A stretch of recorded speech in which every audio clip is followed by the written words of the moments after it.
Hey guys, tonight we're going to talk about a moment in history that is so vast, so catastrophic, and so intensely human that it almost feels like a myth. We're going to talk about Napoleon's invasion of Russia in 1812.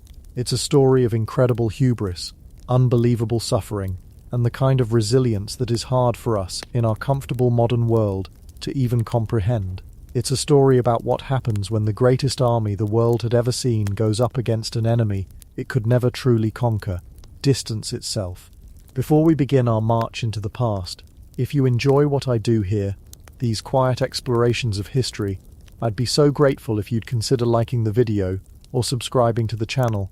It's a small thing, but it truly helps our little community grow.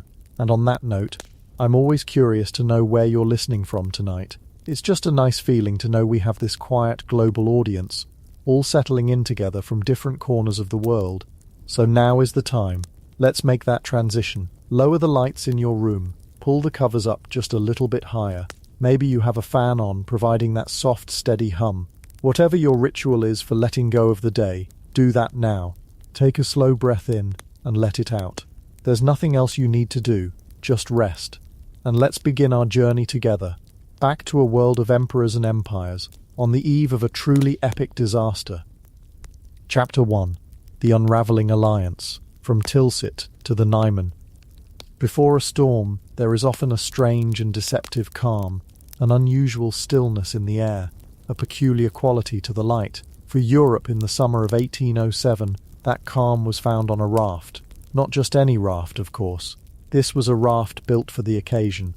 A floating pavilion of imperial ambition, moored precisely in the middle of the Niemen River, near a town called Tilsit. This river was the border. On one bank stood the French army, the masters of Europe, disciplined, victorious, led by the man who had redrawn the map of the continent with his sword, Emperor Napoleon Bonaparte. On the other bank stood the Russian army, battered but not broken, stoic and vast, representing a power so immense and so different that it seemed to belong to another world entirely. Its leader was the young, handsome, and deeply complex Tsar Alexander I. This meeting on the raft was pure political theatre, and Napoleon was its greatest director. He understood the power of a grand gesture. For weeks his Grande Armée had systematically crushed the forces of Prussia and Russia at the battles of Eylau and Friedland. He was in a position of absolute strength. He could have imposed a brutal, humiliating peace. But that wasn't his style. Not this time. He wanted more than a defeated enemy. He wanted an ally, a partner. He wanted to bring Russia into his orbit, to turn this colossal Eastern power into a friend who would help him finally bring his one remaining stubbornly defiant enemy, Great Britain, to its knees. So he arranged this meeting. Imagine the scene. Two of the most powerful men in the world, stepping out of their separate boats and onto this specially constructed stage. Napoleon, ever the showman, arrived first. When Tsar Alexander stepped aboard, Napoleon embraced him. According to witnesses, his first words were, "Sire, I hate the English as much as you do." To which Alexander replied, "In that case, we have made our peace." It was a line straight out of a play, and for a little while it seemed as if the two lead actors actually believed it. They spent hours together, day after day, not just in formal negotiations, but in long, private conversations. They rode horses together, they reviewed each other's troops, they dined and talked late into the night.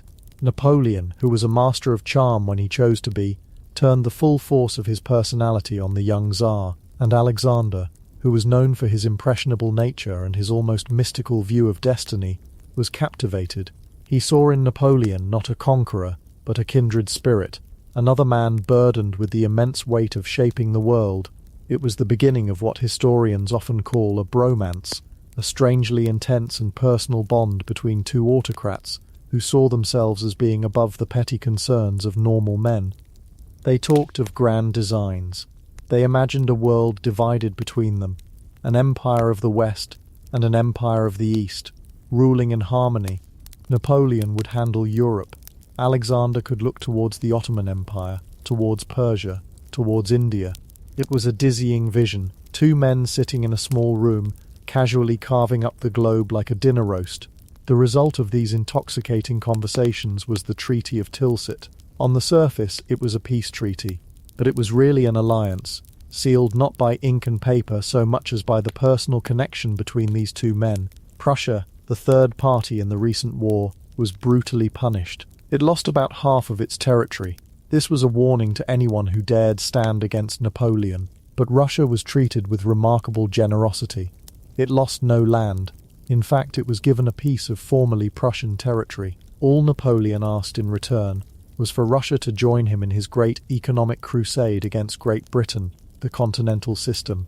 To Alexander, sitting there charmed by Napoleon's genius and swept up in this grand vision of a shared future, it must have seemed like a small price to pay for peace and partnership. He agreed. And so, on that raft in the middle of a quiet river, the seeds of the largest invasion in human history were sown, not in anger, but in a handshake and a smile. It's easy for us to look back now, knowing what's coming, and see the foolishness of it all. But at that moment it felt like a new dawn. Two great forces that had been tearing Europe apart were now united. But an alliance built on the shifting sands of personal chemistry is a fragile thing. Grand visions are wonderful in theory, but the world has a way of intruding with messy, practical details, and the first and most persistent of those details was that very thing Alexander had agreed to, the continental system. To understand the slow, grinding unraveling of this great alliance, you have to understand this system. It sounds rather grand and complicated, but the idea behind it was brutally simple. Napoleon had conquered nearly every army in Europe, but he couldn't conquer the English Channel. The British Royal Navy was the one force he could not defeat. It stood between him and total victory, so he decided that if he couldn't invade Britain, he would bankrupt it. The continental system was, in essence, a continent-wide embargo. Napoleon decreed that no country under his control or allied with him could trade with Great Britain. His thinking was that Britain was a nation of shopkeepers, as he contemptuously called them. Their power came from commerce, from manufacturing, from trade. If he could cut that off, if he could close every port from Lisbon to St. Petersburg to British goods, their economy would collapse, their government would fall, and they would be forced to sue for peace. It was economic warfare on a scale never seen before. It was a brilliant idea in theory. In practice, it was a logistical and economic nightmare. It was like trying to dam a river with a fishing net. The British didn't just sell luxury goods. They sold essentials, colonial products like sugar and coffee, and high-quality manufactured items that European industries couldn't yet match. And just as importantly, they bought things. They were the world's biggest market. To cut oneself off from Britain was an act of profound economic self-harm. For Russia, it was nothing short of a disaster. The Russian economy wasn't based on sophisticated manufacturing.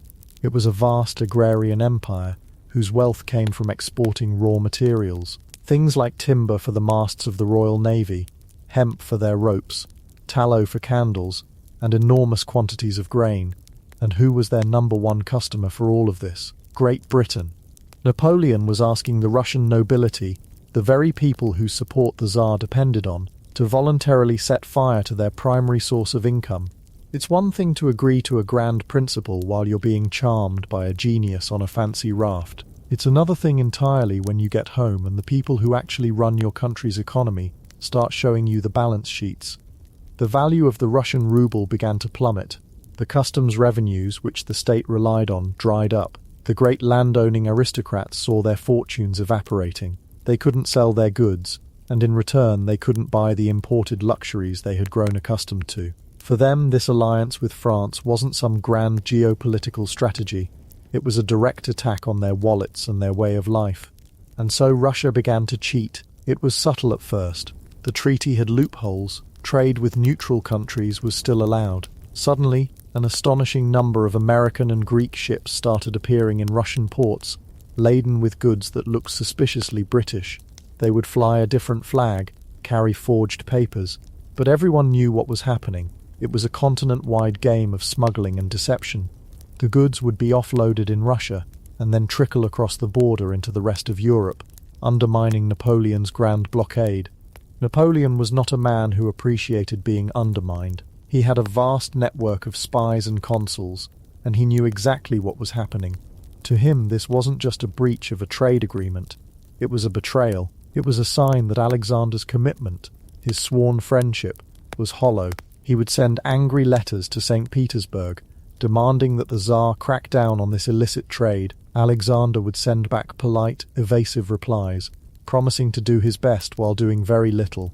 He was caught in an impossible position. To please Napoleon, he would have to ruin his country and alienate his nobility, a dangerous proposition for any Tsar, as Alexander, whose own father had been assassinated in a palace coup, knew all too well. To protect his country's economy, he had to defy the most powerful man in Europe.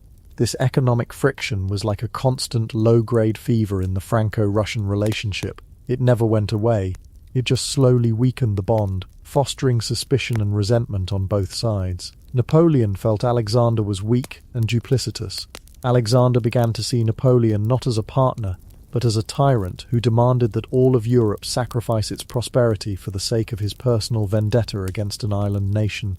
The grand vision of Tilsit was being chipped away, day by day, by the mundane realities of trade deficits and customs reports. The friendship was proving to be no match for the relentless logic of economics.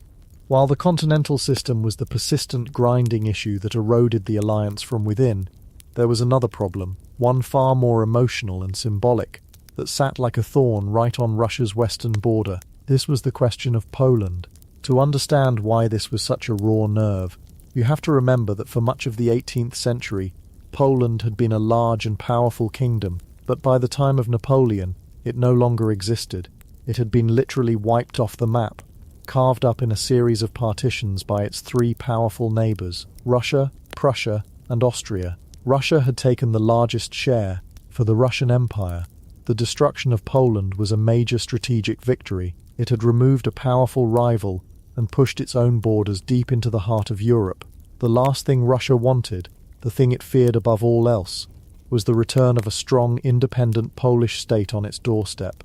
And then came Napoleon. When he crushed Prussia at Tilsit, he took most of the Polish territories that Prussia had stolen and created something new, the Duchy of Warsaw. On paper, it wasn't an independent country. It was a French satellite state, ruled by Napoleon's ally, the King of Saxony. But to the Polish people, who had dreamed of regaining their nationhood for years, it was a beacon of hope, and to the Russians, it was a nightmare.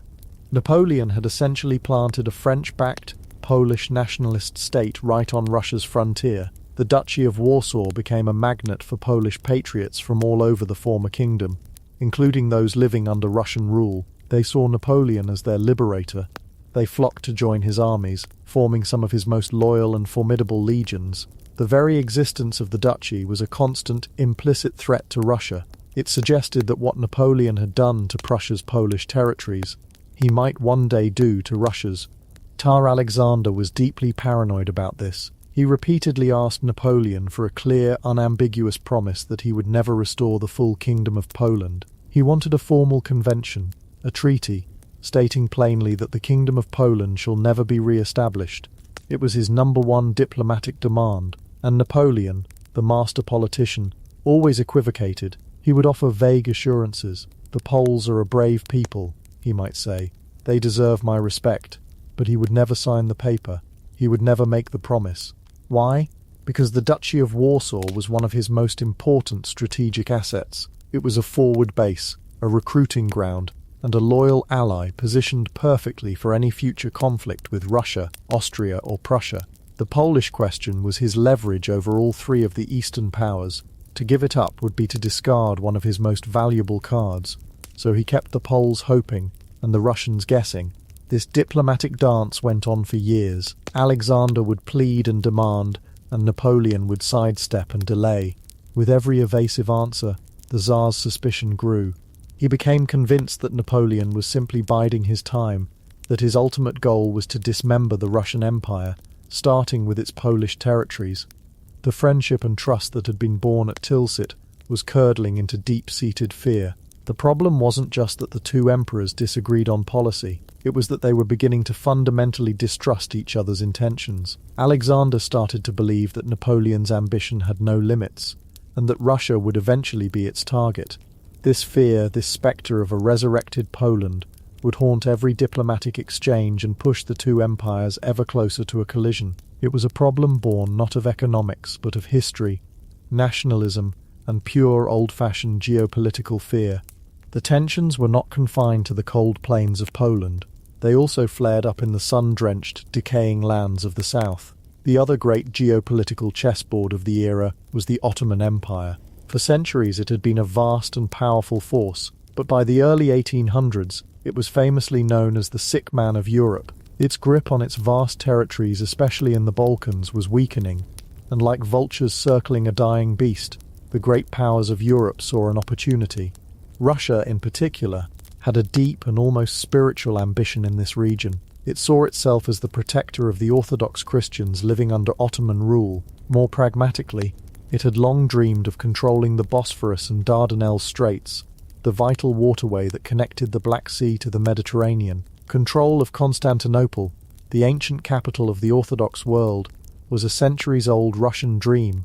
It was about warm water ports, trade routes, and a sense of historic destiny.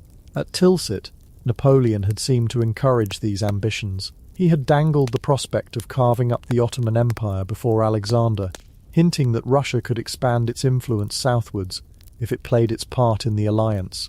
This was part of the grand bargain, the division of the world into Western and Eastern spheres of influence.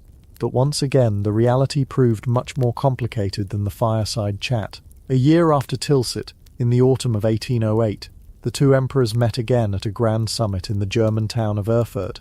The goal was to reaffirm their alliance and iron out the details of their shared strategy. But the mood was already different. The initial warmth had cooled into a more cautious, formal relationship. The economic pain of the continental system was biting in Russia, and the Polish question was a constant irritant.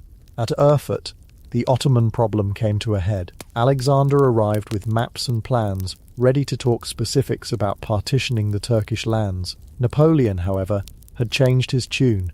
He was now more interested in preserving the Ottoman Empire, not destroying it. Why the change of heart?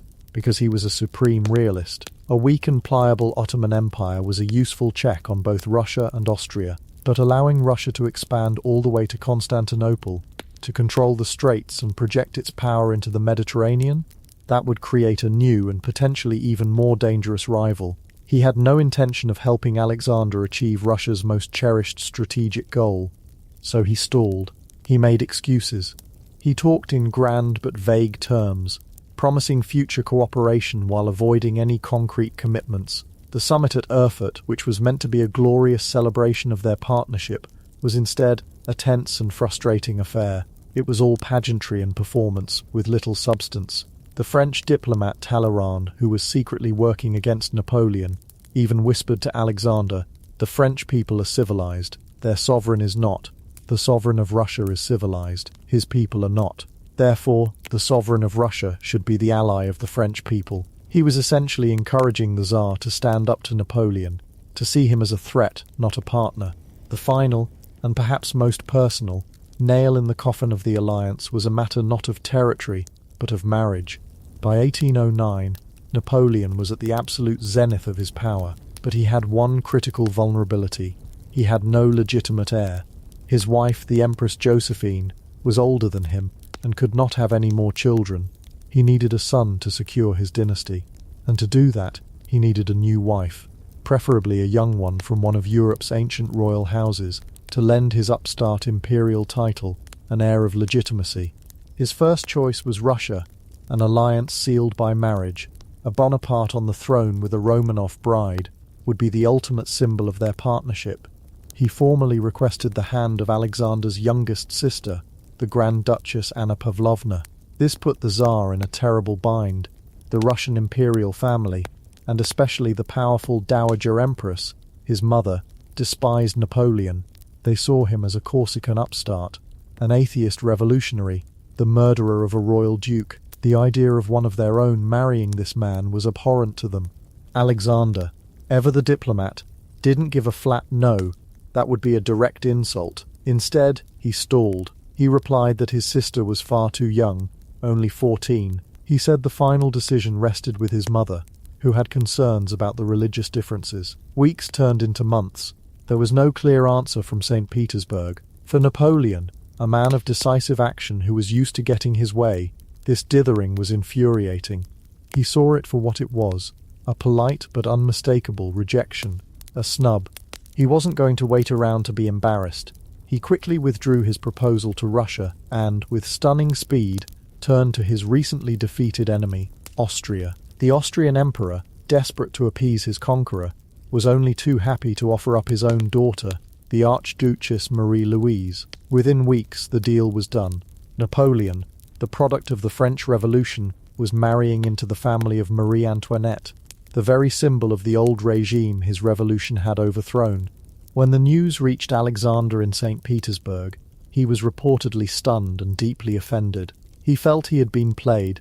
He had been trying to gently navigate a delicate family situation, and Napoleon had used it to humiliate him on the international stage. The shift was stark. By marrying an Austrian princess, Napoleon wasn't just finding a wife, he was signaling a major strategic realignment. He was making peace with Russia's traditional rival. The Franco-Russian alliance, born in the warmth of Tilsit, was now effectively dead.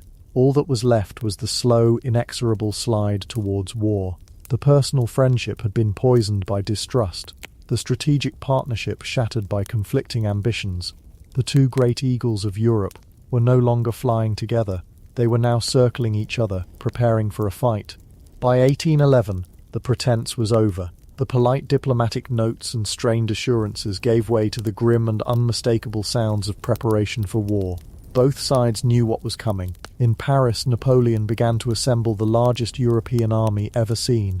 In St. Petersburg, Alexander began to fortify his western frontier and formulate a strategy to counter the expected onslaught.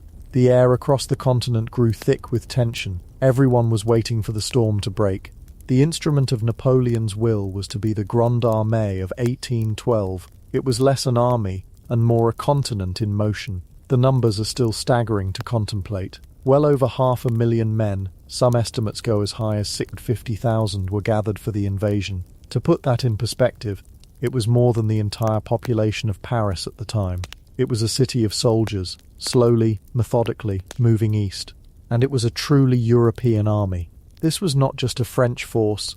In fact, the French soldiers were a minority. The core of the army, the elite Imperial Guard, and the most experienced corps were French, but the majority were conscripts and allied troops from every corner of Napoleon's vast empire. There were Germans from Bavaria, Saxony, and Westphalia. There were Poles, burning with nationalist fervour and a desire to reclaim their country. There were Italians, Dutch, Belgians, Swiss, Croatians, Portuguese, and even a contingent of reluctant Spaniards. It was a veritable Tower of Babel on the march. Dozens of languages could be heard in the camps at night. Imagine the logistical challenge, not just of feeding and arming these men, but simply of communicating orders. It was a testament to the organizational genius of the French military system, that it could function at all. Napoleon's command structure was revolutionary for its time. He had organized the army into self-contained units called army corps. Each corps was like a miniature army in itself, with its own infantry, cavalry, artillery, and staff. They were designed to march separately, to live off the land as much as possible, and to be able to fight on their own for a time until other corps could come to their aid. This system gave the Grande Armée incredible flexibility and speed.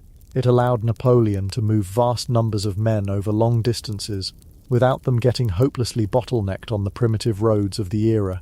He was like a master chess player, moving his pieces across the board, seeking to trap and annihilate his enemy in one decisive lightning-fast campaign. This was how he had conquered Europe, and he saw no reason why it wouldn't work again. But the sheer scale of this undertaking created a problem that would ultimately prove unsolvable. Logistics, the art of feeding, supplying, and moving an army. If you think planning a family road trip is complicated, imagine trying to organize dinner for 600,000 men and 200,000 horses every single day for months on end in a foreign and potentially hostile country. The amount of supplies required was astronomical. The army needed millions of pounds of bread, flour, and meat. It needed thousands of gallons of wine and brandy, but even more than that, it needed fodder for the animals. The horses and oxen were the engine of the 19th century military machine. They pulled the cannons, the supply wagons, the ambulances, A cavalry horse alone could consume 20 pounds of hay and grain a day. The entire army's animal contingent required millions of pounds of fodder daily. Napoleon was a master of logistics, and he knew this was his greatest challenge. His usual method of having his corps live off the land, requisitioning food and supplies from the local population as they marched, would not work in the sparsely populated, relatively poor lands of Poland and Western Russia. There simply wasn't enough to sustain an army of this size. So he planned for the largest, most organized supply effort in history. For more than a year before the invasion, he turned Eastern Europe into a gigantic warehouse. He ordered the creation of immense supply depots in cities like Danzig, Thorn, and Warsaw. He commanded the baking of millions of biscuits, the stockpiling of mountains of flour, the herding of vast numbers of cattle. He created a fleet of river barges to move supplies up the Vistula and other rivers. He organized enormous transport battalions, with thousands of heavy wagons, each pulled by a team of 6 horses, to create a supply chain that would follow the army into Russia. On paper, it was a masterpiece of planning. He had calculated everything down to the last biscuit and the last horseshoe, but his plan had a fundamental, fatal flaw. It relied on a short, decisive war. He believed he would cross the border, march quickly towards the main Russian army, force them into a major battle near their frontier, annihilate them in his classic style, and force the Tsar to sue for peace. He famously said the whole thing would be over in 20 days. His entire logistical system was built around this assumption. The supply wagons could only carry enough food for a few weeks. The depots were all located in Poland and East Prussia. The plan did not account for what would happen if the Russians refused to fight that decisive battle. It did not account for what would happen if they simply retreated, deeper and deeper into the endless vastness of their own country, pulling the Grande Armée along behind them, stretching its supply lines to the breaking point. And then there was the land itself. Napoleon had studied maps of Russia, of course, but a map is an abstraction.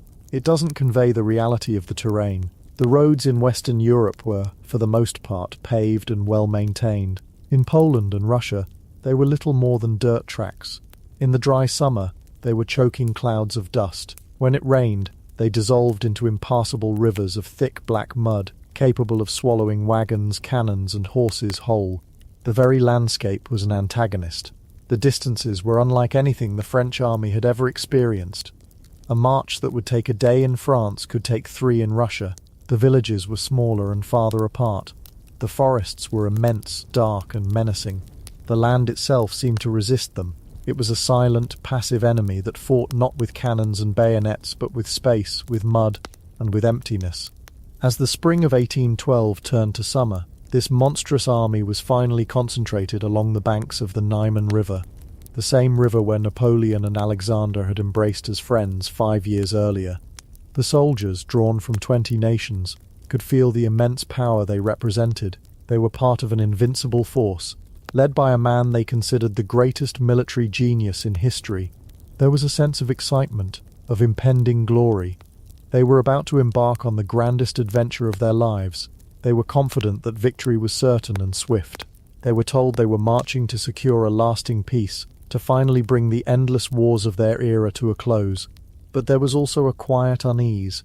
The sheer scale of the preparations was intimidating. The veterans, the ones who had fought in Spain or Austria, knew that war was never as simple as the proclamations made it out to be. They looked east, across the river, into a flat forested landscape that seemed to stretch on forever, under a vast and indifferent sky. They were stepping off the edge of their known world, into a place that felt ancient and alien.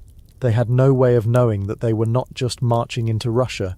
They were marching into a legend, a catastrophe that would consume their army, break their emperor, and change the course of history forever.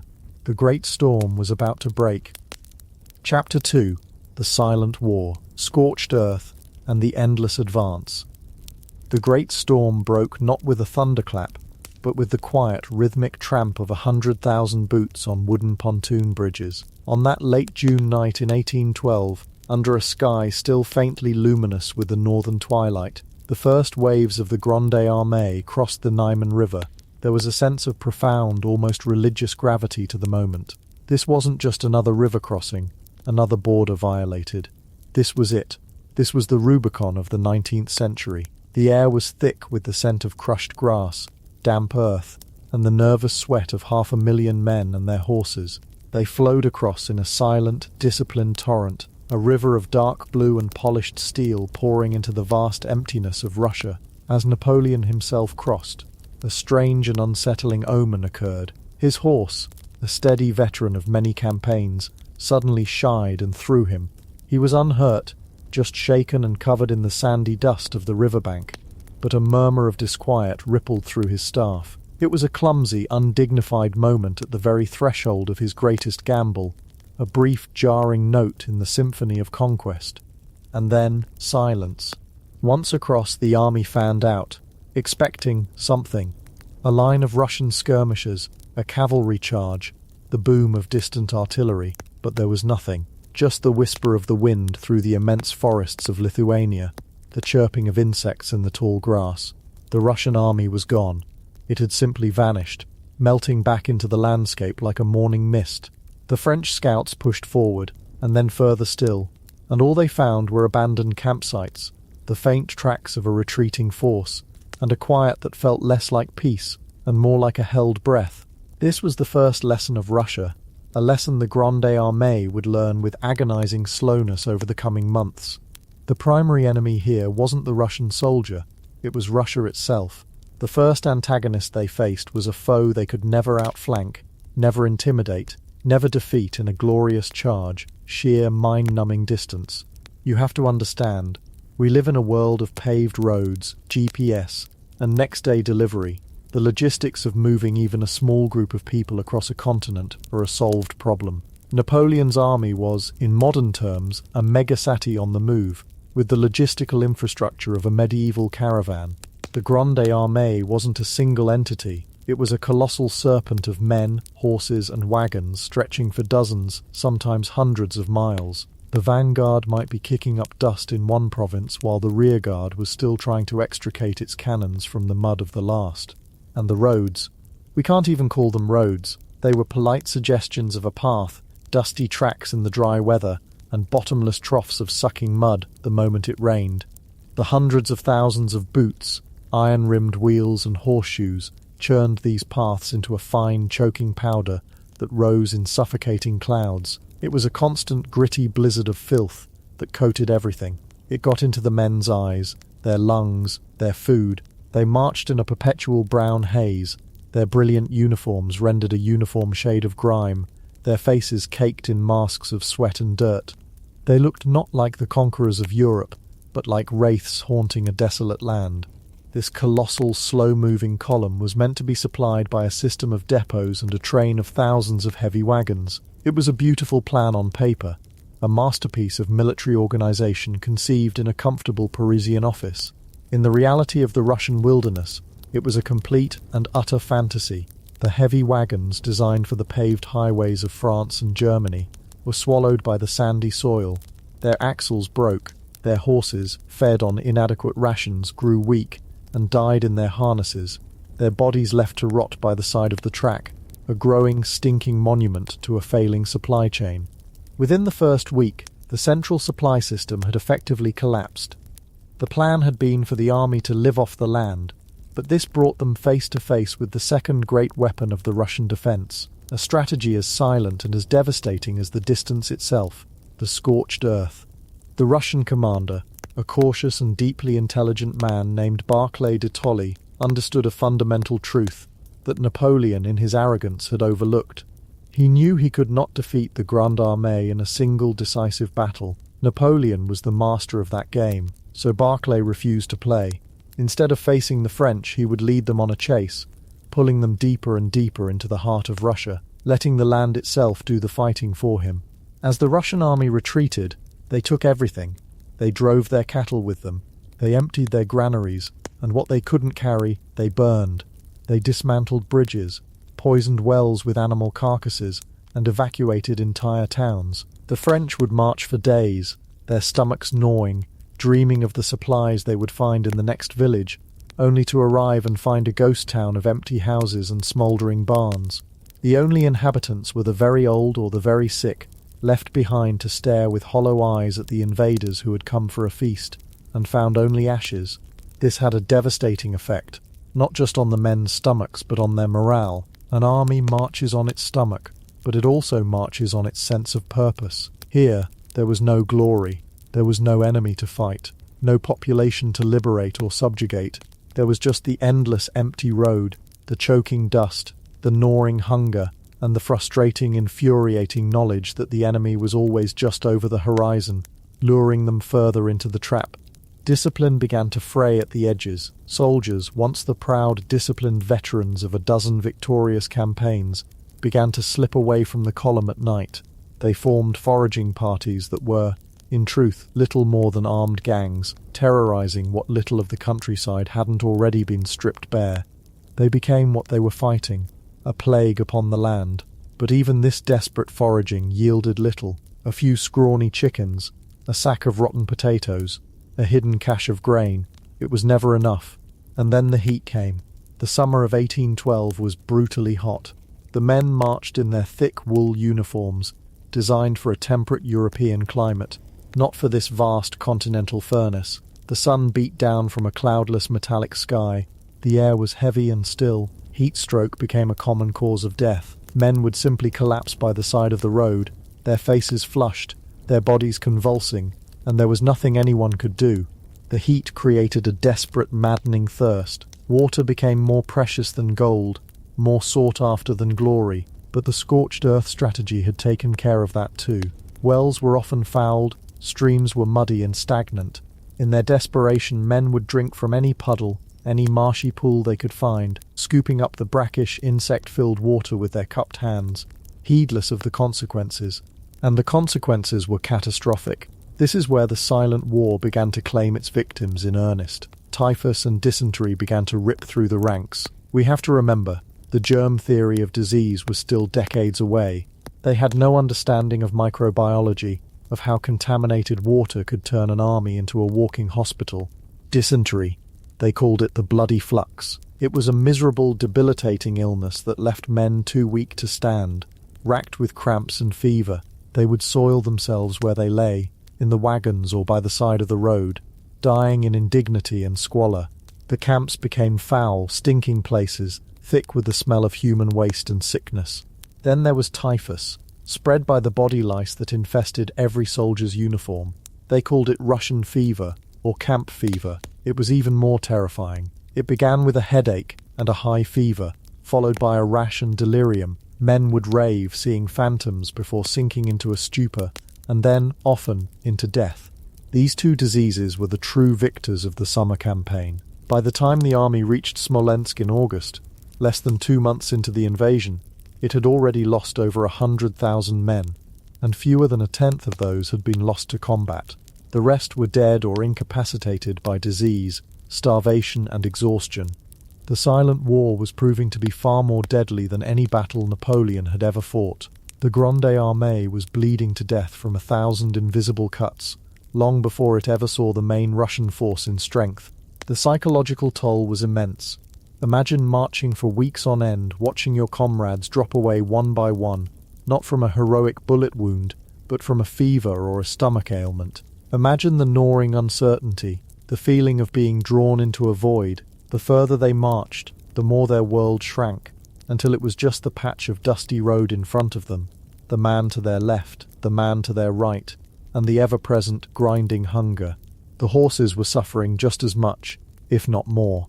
A cavalryman without a horse is just an infantryman with uncomfortable boots. An artillery piece without a team of horses to pull it is just a very heavy, very useless lump of metal. The horses were fed green fodder, unripe rye that they weren't used to. It gave them colic and diarrhea, and they died by the tens of thousands. Their bloated carcasses lined the route of the advance, a gruesome trail of breadcrumbs marking the path of the army's decay. Each dead horse was another nail in the coffin of the army's mobility and its logistical capacity. Finally, in mid-August, after weeks of chasing ghosts, the French caught up with the Russian army at Smolensk, an ancient walled city on the banks of the Dnieper River. For Napoleon, this was a moment of fierce, desperate hope. Here it was, the decisive battle he had craved, the moment he could deploy his genius, shatter the enemy, and force the Tsar to the negotiating table. The Battle of Smolensk was a brutal, bloody affair. The French, desperate to trap the Russians, threw themselves against the city's medieval walls. The artillery bombardment was relentless, setting much of the wooden city ablaze. For 2 days they fought for control of the suburbs and battered the gates, suffering heavy casualties. The Russians under Barclay fought a stubborn, skillful defense, holding the French at bay, inflicting maximum damage, and then, under the cover of darkness, they did it again. They slipped away. When Napoleon and his troops entered Smolensk the next morning, they didn't find a defeated army ready to surrender. They found a charnel house. The city was a smoking, corpse-strewn ruin. The streets were filled with the dead and dying from both sides. The air was thick with the stench of burned wood and roasted flesh. They had captured a pile of rubble, and the Russian army was gone, marching east, still intact, still luring them deeper into the endless expanse. This was the moment that the first real crack appeared in Napoleon's iron self-confidence. Standing amidst the ruins of Smolensk, he was reportedly sullen and furious. His strategy was based on a swift, decisive blow, but Russia was absorbing the blow, yielding and retreating, trading space for time. He had won a tactical victory, but it was a strategic catastrophe. He had lost thousands more of his best men, expended precious ammunition, and gained nothing but a ruined city hundreds of miles from his nearest supply base. And winter was coming. Even in the heat of August, the thought of it was a cold whisper in the back of every veteran's mind.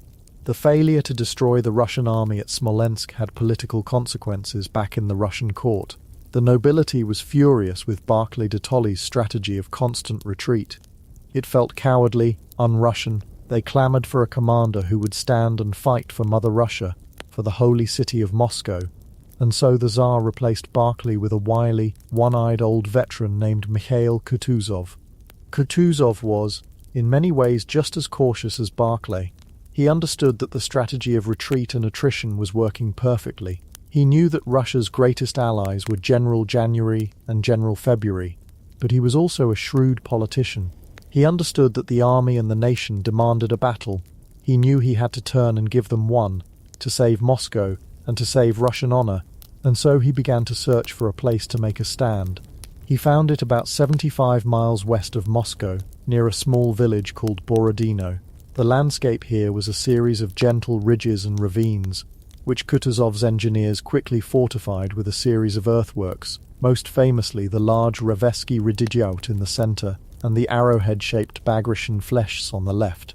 Here, the Russian army would turn and face its pursuer. For the French, the sight of the Russian army dug in and waiting for them was a source of grim relief. The chase was finally over. The silent war was about to become very, very loud. The night before the battle, there was a strange, almost festive atmosphere in the French camp. They were exhausted, they were hungry, but they were soldiers, and this is what they did. This was familiar territory.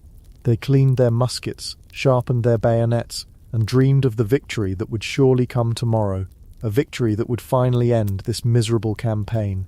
The 7th of September, 1812, dawned grey and cold. A damp mist clung to the ground. Napoleon issued a proclamation to his troops, reminding them of their past glories and promising them victory, winter quarters in Moscow, and a swift return home. Then, as the sun began to burn through the mist, the cannons opened fire. The Battle of Borodino was not a battle of brilliant manoeuvres. It was not a chess match of tactical genius. It was a slugging match. It was an industrial-scale slaughter, a frontal assault of unimaginable ferocity. For over 12 hours, hundreds of thousands of men and over 1,000 cannons were crammed into a tiny 3-mile front, inflicting the most horrific violence upon one another. Napoleon, unusually passive and suffering from a bad cold, directed the battle from a distance, launching wave after wave of his infantry and cavalry against the Russian earthworks. The French would charge, take a redoubt with horrific losses, only to be thrown back by a Russian counterattack. The fighting was primitive, brutal, and intimate. It was bayonets, musket butts, and sabres in smoke-filled ditches choked with the dead and dying. The sound was a physical presence, a continuous deafening roar of artillery that never ceased from dawn until dusk. The ground shook, The air was so thick with black powder smoke that men could barely see more than a few feet in front of them, stumbling over the bodies of their comrades as they advanced into the wall of noise and flying metal. It was, as Napoleon himself later called it, a battle of giants. The Ravensky Redoubt, the great earthwork in the centre of the Russian line, became the focal point of the carnage. It was taken and retaken several times. A French general, upon finally capturing it for good, reported back to his superiors. When asked about the status of his division, he simply replied, "My division is in the redoubt." He meant it literally. The vast majority of his men were lying dead or wounded within its earthen walls. By the time the sun began to set, the firing sputtered and died out. A kind of stunned silence fell over the field. It wasn't the silence of peace, but the silence of utter exhaustion, punctuated by the cries and groans of tens of thousands of wounded men. The French had technically won. They held the battlefield. The Russian army, having suffered appalling casualties, began an orderly retreat during the night, leaving the road to Moscow open. But it was a victory that felt to everyone who witnessed it like a horrifying defeat. The Grande Armée had lost somewhere between 30 and 35,000 men, killed and wounded.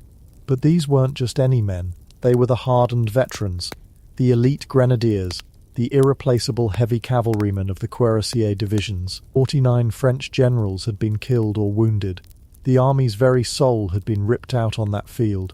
The Russians had suffered even more, perhaps 45,000 casualties. In a single day, some 80,000 men had been erased from the board. It was the single bloodiest day of the entire Napoleonic Wars. The field hospital surgeons worked through the night, and for days after, their saws and knives a constant grim percussion in the background. The sheer number of wounded was completely overwhelming.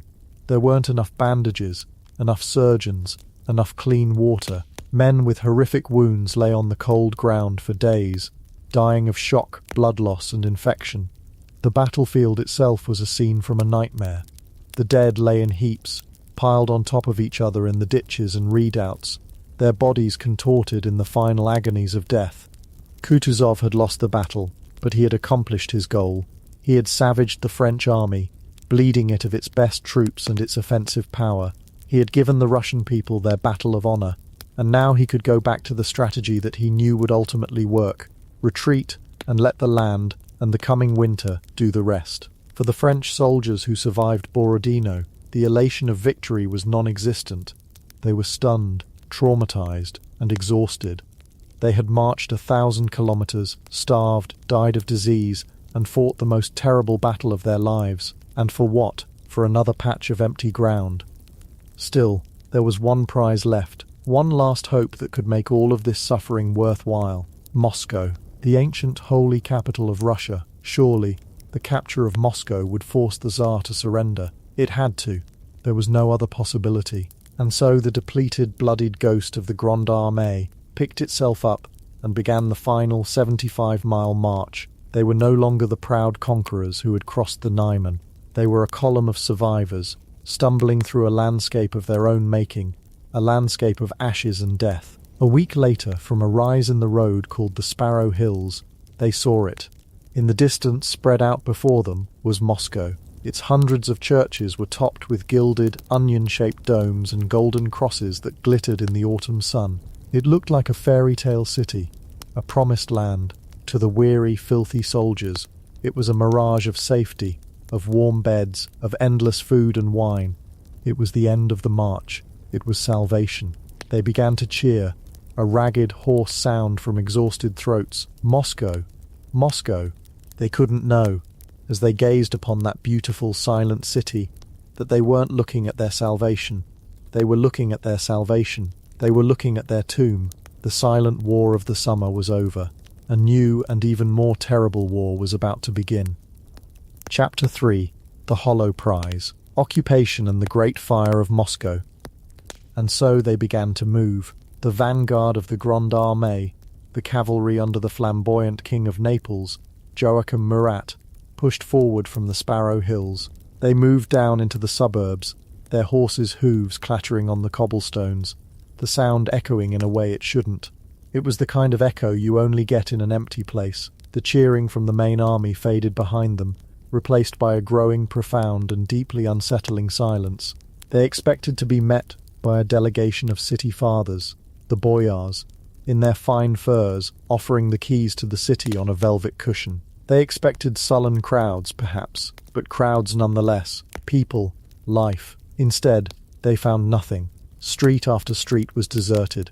The windows of the fine wooden houses and the stone palaces were shuttered, the doors barred. It was as if the entire population had simply evaporated, leaving behind their city like a snake sheds its skin. The official welcome party was, to put it mildly, a little thin on the ground. In fact, it was non-existent.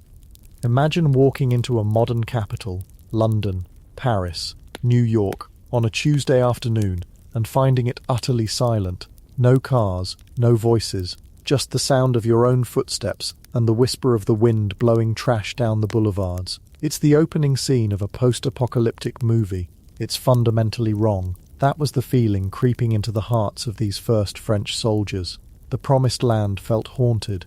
Napoleon himself arrived, expecting to make his grand triumphal entrance. He waited at the Dorogomilov gate, poised for the ceremony of surrender that would validate this entire brutal campaign. He waited, and he waited. The sun began to dip lower in the sky. The silence from the city deepened. There was no delegation, no keys, no surrender, just a vast empty city holding its breath. The Tsar had not offered battle, and now his subjects had not even offered the dignity of a formal capitulation. The Russians had politely decided not to be home for their own invasion. It was the ultimate snub. A gesture of contempt so profound it was almost an act of war in itself. Eventually, Napoleon had to accept the awkward reality. There would be no ceremony. He gave the order to advance, and the army began to pour into the deserted streets. The soldiers, who had marched for 1,000 miles dreaming of this moment, now walked with a kind of confused caution.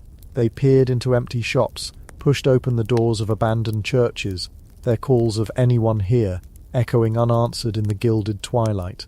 They found tables set for meals that were never eaten, toys left on the floors of nurseries, workshops with tools laid out for a task that was never finished. Moscow was a ghost town, a massive ornate museum of a life that had been there just hours before. Only a handful of people remained, a few foreign merchants who couldn't leave, the city's convicts who had been released from the jails, and a scattering of the desperate and the destitute who had nowhere else to go. For the first few hours, military discipline held. The soldiers were too weirded out, too unsettled by the sheer strangeness of it all. They established their bivouacs in public squares, patrolled the silent avenues, and waited for orders. But hunger is a powerful solvent for discipline. So is thirst. And this city, abandoned as it was a treasure chest of earthly delights. It started small. A soldier, desperate for bread, broke the window of a bakery. He found loaves still fresh. Another group found a tavern, its cellar filled with casks of wine and vodka. The sound of a smashing lock, a splintering door began to echo in the quiet. And once the dam of discipline broke, it unleashed a flood. The army dissolved. It ceased to be an army and became a ravenous mob. The great looting of Moscow had begun.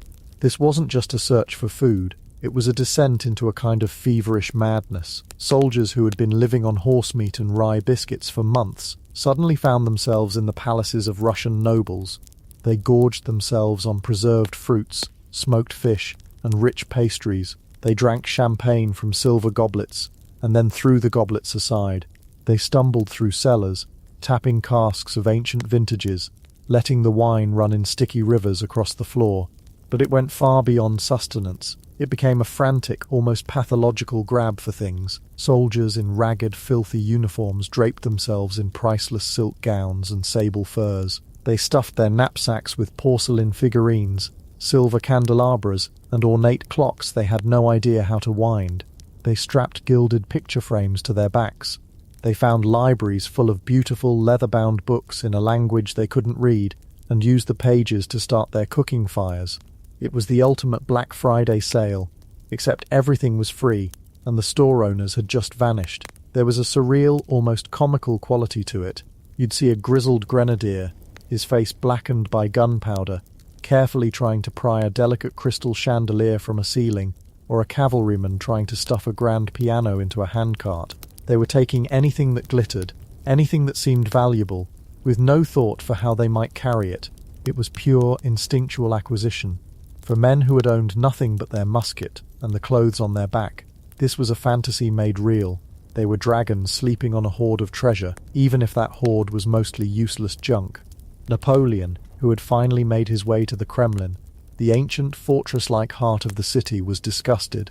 He was trying to conduct a civilized conquest. He was the emperor of the most sophisticated nation in Europe, and his army was behaving like a plague of locusts. He issued orders, threats, proclamations, but it was like trying to shout down a hurricane.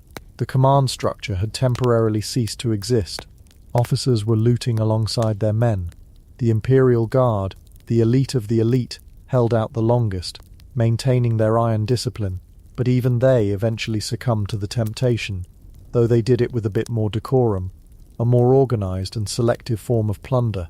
The emperor sat in the Tsar's own chambers in the Kremlin, surrounded by the splendor of a conquered empire, and yet he was utterly powerless to control his own men just outside the walls. He was trying to write a letter to Tsar Alexander, a letter offering generous terms of peace, proposing a gentlemanly end to the conflict. Meanwhile, his army was systematically and gleefully tearing the prize he had won to pieces. The strategic paralysis was already setting in. He was the master of a ghost town being ransacked by his own army. And then, on the very first night, the city began to fight back. It started as a flicker, a pinprick of orange light in the darkness of the merchants' quarter. Then another, across the river, and another.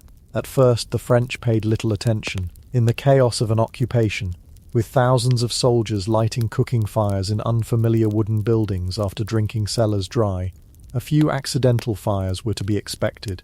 It was just carelessness, or so they thought.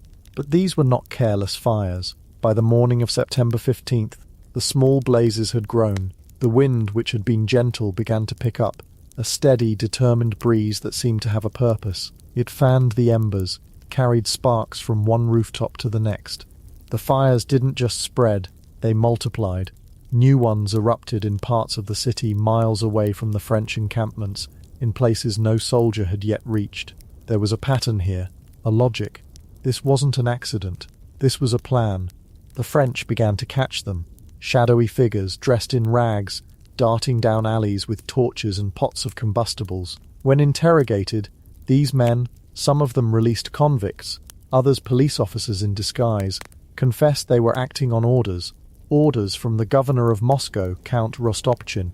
Before evacuating the city, he had made preparations. He had removed the firefighting equipment, the water pumps, the hoses, the buckets. He had opened the jails and armed the prisoners, not with swords, but with torches.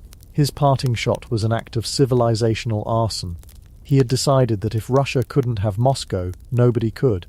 So, who truly burned Moscow? History loves a good debate, and this is one of the best. Was it the calculated, scorched-earth patriotism of Rostopchin, a desperate, brilliant, and utterly ruthless act of strategic sabotage? Or was it simply the inevitable result of tens of thousands of exhausted, drunk, and careless soldiers occupying a city built largely of wood? The truth, as it so often does, likely lies in the messy middle. It was a horrific group project. Rostopchin and his agents almost certainly provided the kindling and the initial sparks. They lit the fuse, but it was the French, in their drunken, chaotic revelry, who poured gasoline on the flames. Their unattended campfires, their discarded torches, their general carelessness in a city primed to burn, turned a series of malicious arsons into an uncontrollable firestorm. The Russians started the fire, but the French army, through its own indiscipline, became its greatest accomplice. By the second day, the fire had a life of its own. It was no longer a collection of individual blazes, but a single roaring entity, a sea of fire. The wind howled, creating fire whirls, tornadoes of flame that danced through the streets, consuming everything. The air became thick with smoke and ash, so dense it was difficult to breathe even miles away. The sun was blotted out, replaced by a terrifying permanent red-orange glow. The sound was a constant deafening roar, punctuated by the crash of collapsing buildings and the occasional terrifying explosion of a hidden ammunition store. The fire wasn't just destructive, it felt personal, almost spiteful. It seemed to hunt the French. It consumed the very districts where they had stored their looted supplies. The grand palaces filled with food, the warehouses stuffed with grain and spirits, the cellars full of wine, all went up in smoke. The treasure the soldiers had spent 2 days gathering now became fuel for the inferno. Silks and furs burned with a sickeningly sweet smell. Barrels of vodka exploded, sending jets of blue flame into the sky. The city was actively destroying the sustenance the army needed to survive the coming winter. It was committing suicide to take its conquerors with it. Napoleon watched from the walls of the Kremlin, his face lit by the hellish glow. He had seen many terrible things on the battlefield, but this was different. This was, as he later called it, a spectacle of the grand, the beautiful, and the terrible. He was a man who believed in his destiny, his star, a man who thought he could bend history to his will. But you cannot command a firestorm. You cannot negotiate with an inferno. For the first time, he was facing an enemy that was utterly indifferent to his genius. The heat became so intense that the very stones of the Kremlin grew hot to the touch. Sparks and burning embers rained down on its courtyards. The fire was literally at the gates of his fortress. His own hair and eyebrows were singed by the superheated air. His marshals had to plead with him to leave, to abandon the symbolic heart of Russia before he was roasted alive within it. Reluctantly, he agreed. The escape from the Kremlin was an odyssey through hell. Napoleon and his staff had to pick their way through burning streets, under collapsing archways, with flames licking at them from both sides. The air was a suffocating blanket of smoke. They were forced to cover their faces with handkerchiefs to breathe. At one point, they were completely surrounded, lost in a labyrinth of fire, and were saved only by a local scout who found a narrow, unburned passage along the river. The master of Europe, the conqueror of nations, was reduced to a scurrying fugitive, chased out of his own prize by the prize itself. He took refuge in a palace outside the city, from where he could only watch as Moscow burned for 4 more days. He watched as 2/3 of the city, nearly all of the wooden structures, was reduced to a wilderness of charred timbers, smoking ruins and blackened stone chimneys that stood like tombstones in a vast urban graveyard. When the fire finally burned itself out, a new kind of silence fell. The roar was replaced by the hiss of cooling embers and the lonely whistle of the wind through the ruins. The French army, which had entered the city 5 days earlier with dreams of comfortable winter quarters, now found itself camped in a smouldering wasteland. The fire had done more than just destroy buildings. It had vaporized their hopes. The strategic implications were catastrophic. First, shelter. The thousands of wooden houses that were meant to protect the army from the brutal Russian winter were gone. All that remained were a few stone palaces in the city centre, enough for the officers and the Imperial Guard, but not for the vast majority of the army. The common soldier would be left to construct crude shelters amidst the ruins, using whatever charred beams and scrap metal they could find.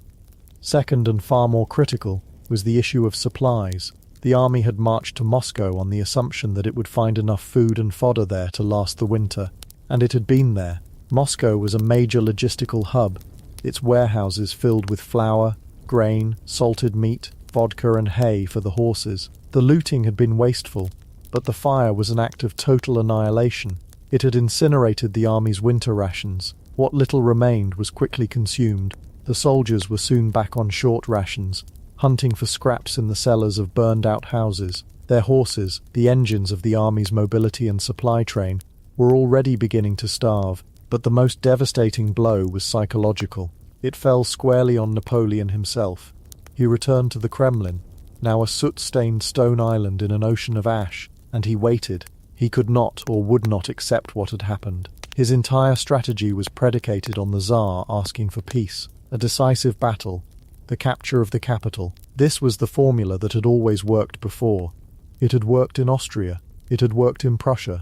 The monarch would be humbled and would sue for terms. So he sat in the Tsar's palace and wrote letters. He sent envoys. He made peace overtures. He was an emperor trying to make a deal, but the other party had simply refused to pick up the phone. He was essentially sending messages into the void, waiting for a reply that was never ever going to come. Tsar Alexander, safe in St. Petersburg and buoyed by the burning of Moscow, had made a vow not to negotiate as long as a single French soldier remained on Russian soil. The days turned into weeks. September bled into October. The French soldiers camped in the ruins grew more and more listless. The drunken elation of the looting was a distant memory, replaced by a gnawing anxiety. The treasures they had plundered now seemed like pathetic, heavy burdens. What good is a silver candelabra when you have no food?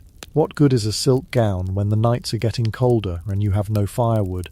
Napoleon's marshals began to get nervous. They could see the strategic trap closing around them. Their supply lines were non-existent, harassed constantly by Cossacks and partisans. The horses were weakening daily, the men were growing gaunt, and most ominously, the weather was turning. The brilliant, crisp autumn days were giving way to a damp, penetrating chill. On October 13th, the first snowflakes fell on the charred ruins of Moscow. They were light, almost gentle, melting as soon as they touched the ground. But to the veterans of the army, they were a death warrant. They knew what that snow foretold. The generals urged Napoleon to make a decision, to retreat, to move south towards the untouched, fertile lands of Ukraine, to do something. But Napoleon was trapped by his own ego, by his inability to admit defeat. To leave Moscow without a peace treaty would be to concede that the entire campaign had been a failure, a colossal, bloody and pointless miscalculation, and he could not bring himself to do it. He was paralyzed by hope, waiting for the Tsar to blink. For 5 weeks, the most powerful army on earth sat idle in a burned-out city, 1,000 miles from its home, while its strength bled away. They had marched to the end of the world to capture a prize, only to have that prize turn to ash in their hands. They had won all the battles, but they were losing the war. The fire hadn't defeated them, not directly, but it had destroyed their margin for error. It had stolen their time, their food, and their shelter. It had exposed the hollowness of their victory. Finally, on October 18th, after a Russian attack on Murat's cavalry confirmed that the enemy had no intention of making peace, the reality became undeniable even to the emperor. There would be no treaty. The Tsar would not yield. The wait was over. The order was given. The Grande Armée was to abandon Moscow and begin the long march home. They left a city of ghosts and ashes, loaded down with useless loot, their horses skeletal, their ranks already thinned by starvation and sickness. They thought the worst was behind them. They thought the fire had been the climax of their suffering. They were wrong. The fire was just the overture. The real enemy, the patient, silent and implacable enemy they had been warned about, was just now stirring. General Winter was preparing to take the field, and the retreat from Moscow was about to begin. Chapter 4. The Turn of the Tide, the Point of No Return. And so, for 5 long, surreal weeks, Napoleon and his Grande Armée waited in Moscow. They waited for a message that would never come. They waited for a Tsar who had no intention of negotiating. They waited as an Indian summer gave way to a crisp autumn, a false promise of clemency from a land that knew none. The great Napoleon, the master of Europe, the man who bent emperors to his will, found himself in the most undignified of positions. He was being ghosted, utterly and completely ignored by Alexander. Every day that passed, every courier sent out that never returned, was another silent, stinging rejection. It was a strategic and personal humiliation on a scale he had never known. His army, meanwhile, was engaged in what could be politely described as an advanced state of decay. Discipline, the very bedrock of the Napoleonic war machine, was evaporating like morning mist. The soldiers, billeted in the fire-gutted shells of aristocratic mansions, were not re-equipping or resting. They were looting, not just for survival, but for pure, avaricious fantasy. They were like children let loose in a vast, ruined toy store. They dragged sacks of silver coins, bolts of Chinese silk, and priceless religious icons through the rubble-strewn streets. They strapped ornate clocks to their backs and wore sable furs over their tattered uniforms. They were acquiring a fortune in dead weight, a treasure that would soon become an anchor, dragging them down into the icy depths of the hell that awaited them. The problem, of course, is that you cannot eat gold. You cannot wear a grandfather clock for warmth. The vast theatrical pillaging of Moscow gave the men a sense of purpose, a delusion of victory, but it did nothing to solve the fundamental, catastrophic supply problem. The foraging parties that rode out from the city were finding less and less. The countryside for 100 miles around had been picked clean. first by their own advance, then by the retreating Russians, and now by their increasingly desperate foraging. The horses, the engines of the army, were starving. They gnawed on the charred wood of ruined buildings and ate the thatch from roofs, their ribs stark against their hides. Without horses, the cavalry was useless, the artillery was immobile, and the supply wagons were just useless boxes. The army was slowly becoming paralyzed, freezing in place in the heart of a hostile empire, all while its commander clung to the fading hope of a diplomatic solution. It's a classic case of what we might now call the sunk cost fallacy. Napoleon had invested so much, so many men, so much prestige, so much of his own legend in taking Moscow. To simply abandon it felt like an admission of utter failure, and so he waited. He convinced himself that Alexander would break. He convinced himself that this was just a pause, a dramatic intermission before the final act where he would once again emerge victorious. He was a man who had built his career on audacious gambles, on believing in his own star, and now that very self-belief had become a cage. While he waited, his marshals grew frantic. They saw the writing on the wall. They saw the emaciated horses, the dwindling supplies, the approach of a winter they had only heard of in terrifying legends. They urged him to make a decision. Any decision. What were the options on the table? Well, none of them were good. They were all just varying shades of disastrous. Option 1. Stay in Moscow for the winter. This was, on the surface, the most straightforward option, and also the most insane. The idea was to turn the city into a giant fortified camp and wait for spring. But a camp for what army? They had almost no food for the men, and practically no fodder for the remaining horses. The city itself was a ruin, offering little shelter from the elements. To stay would be to commit to a slow, agonizing death by starvation and frostbite, besieged by an ever-growing Russian force. It would be like deciding to winter in a walk-in freezer that has been recently set on fire. It was a non-starter, a fantasy. Option 2. Advance on St. Petersburg. This was the truly Napoleonic option, the kind of breathtakingly audacious move that had won him battles like Austerlitz. Instead of retreating, attack the heart of the Russian state, the capital itself. It was bold, it was dramatic, and it was utterly impossible. The distance was immense, over 400 miles. The army was in no condition to march 10 miles, let alone 400 into the teeth of an oncoming Russian winter. The supply lines were non-existent. It would have been a glorious suicidal charge into oblivion. This left only the options involving retreat, and here, the map presented two starkly different paths. There was the road south, towards the city of Kaluga. This was the prize. The Kaluga region was untouched by the war. It was a land of plenty, of full granaries, fat livestock, and a milder climate. A retreat through this territory offered the chance of survival. The army could feed itself, rest, and regroup. It was the path of salvation, the logical, strategic choice. And then there was the other path, the road west, the road they had come in on, the Smolensk highway, a road that was not a road anymore. It was a corridor of devastation, 100-mile-wide scar carved across the landscape. Every village was burned, every field trampled, every source of food gone. It was a wasteland of their own making, haunted by the ghosts of their advance, and littered with the corpses of men and horses. To take this road was to march knowingly into a famine. It was the worst possible option. For weeks, Napoleon dithered. He was caught between his pride, which refused to admit defeat, and the horrifying reality of his situation. Finally, as the first hints of frost began to appear on the gilded domes of the Kremlin, reality won. On October 19th, 1812, the order was given. The Grande Armée was to abandon Moscow. But this was not the departure of a disciplined, retreating army. It was the exodus of an entire city, a bizarre, tragic, and utterly chaotic caravan. The army proper, now numbering just under 100,000 fighting men, was encumbered by an astonishing train of baggage. Thousands of wagons were piled high, not with ammunition and biscuits, but with loot. There were carriages groaning under the weight of furniture, carpets, oil paintings, and sacks of silver. Soldiers pushed wheelbarrows, overflowing with everything from antique books to ladies' gowns. It was a very poorly planned estate sale on wheels, a mobile museum of plundered treasure, and trailing behind them a vast, shambling crowd of camp followers, perhaps as many as 40,000 of them.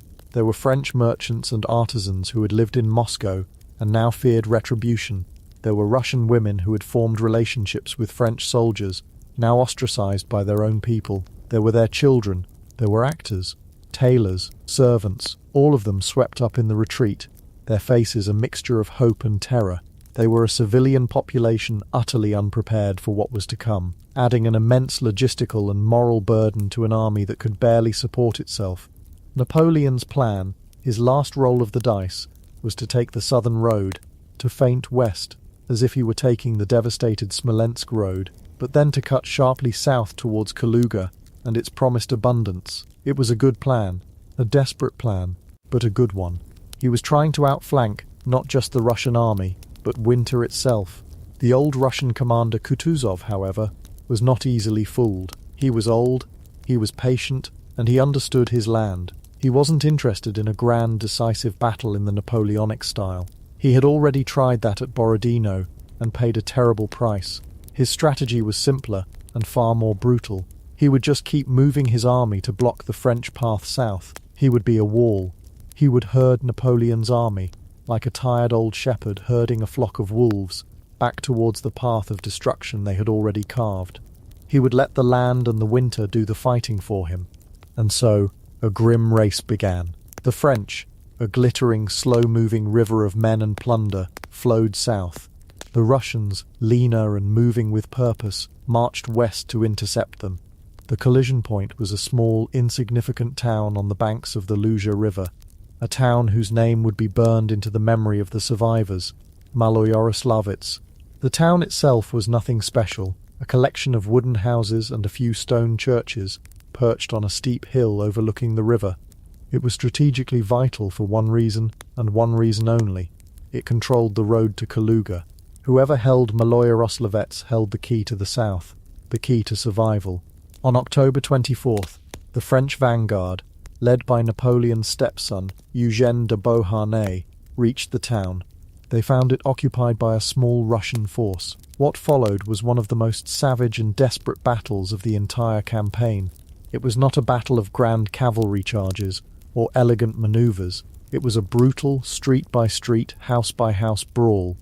Imagine the scene, the French rushing across the single bridge, charging up the steep hill into the town, the Russians meeting them in the narrow streets. The fighting was intimate, terrifyingly so. Bayonets, musket butts, knives, soldiers grappling in the doorways of burning houses. The town was set alight, and the battle raged amidst the flames, the smoke so thick that men could barely see the enemy a few feet in front of them. It was chaos. The town changed hands again and again. Some accounts say it was taken and retaken as many as 8 times over the course of a single day. A French division would fight its way to the top of the hill, only to be thrown back down by a fresh Russian counterattack. Then an Italian division would try, clawing its way up through gardens and over fences, battling for every single building. The streets became clogged with the dead and the dying. The wooden houses burned with a furious intensity, collapsing on the soldiers fighting within them. By nightfall, Maloyoroslavets was no longer a town. It was a smouldering ruin, a charnel house, a mound of ash and corpses. Technically, the French won. At the end of the day, they held what was left of the town, but it was a victory that felt exactly like a defeat. They had lost thousands of their best men, the veterans of the Italian and Guard units, and more importantly, while they had been fighting for the pile of rubble on the hill, Kutuzov had moved his main army into position just to the south. The road to Kaluga was still blocked. The door had been slammed shut in their faces, and the sound of it locking echoed with the finality of a tomb. Napoleon himself rode forward the next morning to survey the scene. What he saw shook him to his core. The battlefield was one of the most horrific he had ever witnessed. The streets were literally paved with bodies, French and Russian, burned and mangled, fused together in grotesque piles. It was a vision of hell. And as he sat on his horse, contemplating the sheer bloody cost of this hollow victory, something happened that symbolized the utter unraveling of his campaign. A sudden flurry of movement from a nearby wood, a cry of Cossacks, and suddenly, the Emperor of France, the most powerful man in the world, was almost captured by a raiding party of irregular Russian cavalry. His personal escort had to fight them off in a desperate, swirling melee right in front of him. He was forced to draw his own sword. It was a moment of profound humiliation and vulnerability. The god of war, who moved armies like chess pieces, had been reduced to fending off a random patrol. The illusion of his invincibility, both to his men and perhaps to himself, was shattered. Shaken, he withdrew to a humble weaver's hut, to hold a council of war with his marshals. The mood was grim. The options were laid out again, but this time they were even starker. They could try to break through Kutuzov's army. This would mean another Borodino, another massive bloodletting, which the army, in its current state, could not possibly survive, even if they won, or they could retreat. And with the Kaluga road blocked, there was only one path of retreat left open. The road north, back to the main highway, back to the wasteland of Smolensk. The marshals argued. Murat, the flamboyant king of Naples, ever the cavalryman, urged for an attack. Davout, the stern and disciplined Iron Marshal, argued for a different, slightly more southerly route, a compromise. But Napoleon was strangely hesitant. The man who had always been defined by his decisive action was now paralyzed by indecision. The sight of the battlefield at Maloye-Roslovets, the close call with the Cossacks, the sheer obstinate resistance of the Russians, it seemed to have broken his nerve. For 2 full days he agonized, 2 precious days, while the army waited, cold and hungry. And then he made his decision, the decision that would seal the fate of the Grande Armée. He chose the path of least immediate resistance. He chose to avoid another battle. He chose the Smolensk road. When the order was given, a groan of despair is said to have rippled through the ranks. Every soldier, from the lowest private to the most senior general, knew what this meant. They had seen that road. They knew it was a graveyard. They were being ordered to march back into the mouth of the beast that had already chewed them up on the way in. All the suffering, all the sacrifice at Maloye-Roslovets had been for nothing. The hope of a safe haven in the south was extinguished forever. The retreat was no longer a strategic withdrawal. It was now officially a flight for survival. The army turned its back on the smouldering ruins of the town and began the grim march north, to link up with the highway of horrors. And as they did, the sky, which had been a clear, cold autumn blue, began to change. It turned a flat, heavy, uniform grey. The air grew still and held a new kind of chill, a damp, penetrating cold that felt different from the crisp frosts they had known. And then it began. At first, just a few flakes drifting down lazily, almost beautifully, melting as they touched the men's dark greatcoats. A novelty. Some of the younger soldiers who had never seen a real Russian winter may have even been charmed by it. But the flakes did not stop. They began to fall faster, thicker. They were no longer melting. They were beginning to stick to the road, to the wagons, to the shoulders of the men and the manes of the horses. The world began to lose its colour. The brown of the muddy road, the green of the pine forests, the grey of the burned-out villages. It all began to disappear under a soft, silent, inexorable blanket of white. The sounds of the army began to change too. The rumble of the iron-rimmed wheels was muffled. The trudging footsteps became a soft, rhythmic crunching. The only sound that seemed to cut through the stillness was the wind, which began to pick up, whining through the trees with a mournful, hungry sound. This was it. The enemy they had been warned about, the one they could not fight with cannons or bayonets, had finally arrived. General Winter had taken the field, and his first act was to quietly, gently, and completely erase the road ahead of them and the world behind them, leaving them stranded in a new landscape of white, a featureless purgatory. The soldiers pulled their thin coats tighter, wrapping rags around their worn-out boots. They bowed their heads into the wind and trudged onward, no longer an army but a long dark scar on a pristine white canvas. They had left Moscow as looters, dreaming of riches. They had fought at Maloye-Roslovets as soldiers, dreaming of survival. Now, as they stepped onto the Smolensk road under the falling snow, they were just ghosts, marching towards a frozen doom. The turn of the tide was complete. The point of no return had been passed, and the true horror of the retreat from Moscow was only just beginning. Chapter 5. General Winter's Onslaught. The anatomy of a freezing hell. And so the horror began, not with a bang, but with a whisper. It began with the first snowflake, then another, and another, swirling down from a sky the colour of old pewter. At first, the men of the Grande Armée might have welcomed it. The snow was soft, almost gentle. It covered the churned black mud of the road, hiding the filth and the scars of their passage. It muffled the world, quieting the creak of wagon wheels and the endless dreary shuffle of thousands of boots. For a few brief hours, it might have seemed poetic, a clean white blanket being laid over a dirty, exhausted world. But this was not a gentle snow. This was an introduction. This was the calling card of the true commander of the Russian forces, an entity Napoleon had fatally underestimated. He had accounted for armies, for fortifications, for scorched earth. He had not, in his heart of hearts, accounted for General Winter, and General Winter was not a metaphor. He was a living, breathing antagonist, a strategist of infinite patience and utter ruthlessness. He did not need cavalry charges or artillery bombardments. His weapons were the wind, the ice, and the soul-crushing, unending, penetrating cold. The first casualty of his campaign was not a man, but the very engine of the Napoleonic war machine, the horse. We think of this army as a mass of infantry, but it was powered by sinew and bone. Over 100,000 horses had marched towards Moscow, pulling the cannons, the supply wagons, the fourgons, and carrying the glittering cavalry that had shattered enemy squares across Europe. But these horses were not built for this. They were mostly French and German stock, used to milder climates, to plentiful fodder, to being looked after, and they had not been fitted with winter shoes. It sounds like such a small detail, doesn't it? A tiny administrative oversight, but on the frozen, ice-slicked Smolensk road, it was a death sentence. Their smooth shoes offered no purchase. You could hear it before you saw it. A sickening sound of scrabbling hooves, a high-pitched, terrified whinny, and then a heavy final crash as 1,000 pounds of animal and equipment went down. A horse with a broken leg on this retreat was not a patient to be mended. It was meat. Even for the horses that kept their footing, General Winter had another, slower weapon: starvation. The scorched earth policy had been brutally effective. There was no fodder to be found. The thatch from peasant huts had already been stripped and eaten. They gnawed on fence posts, on the bark of trees, on the canvas of the wagons they were supposed to be pulling.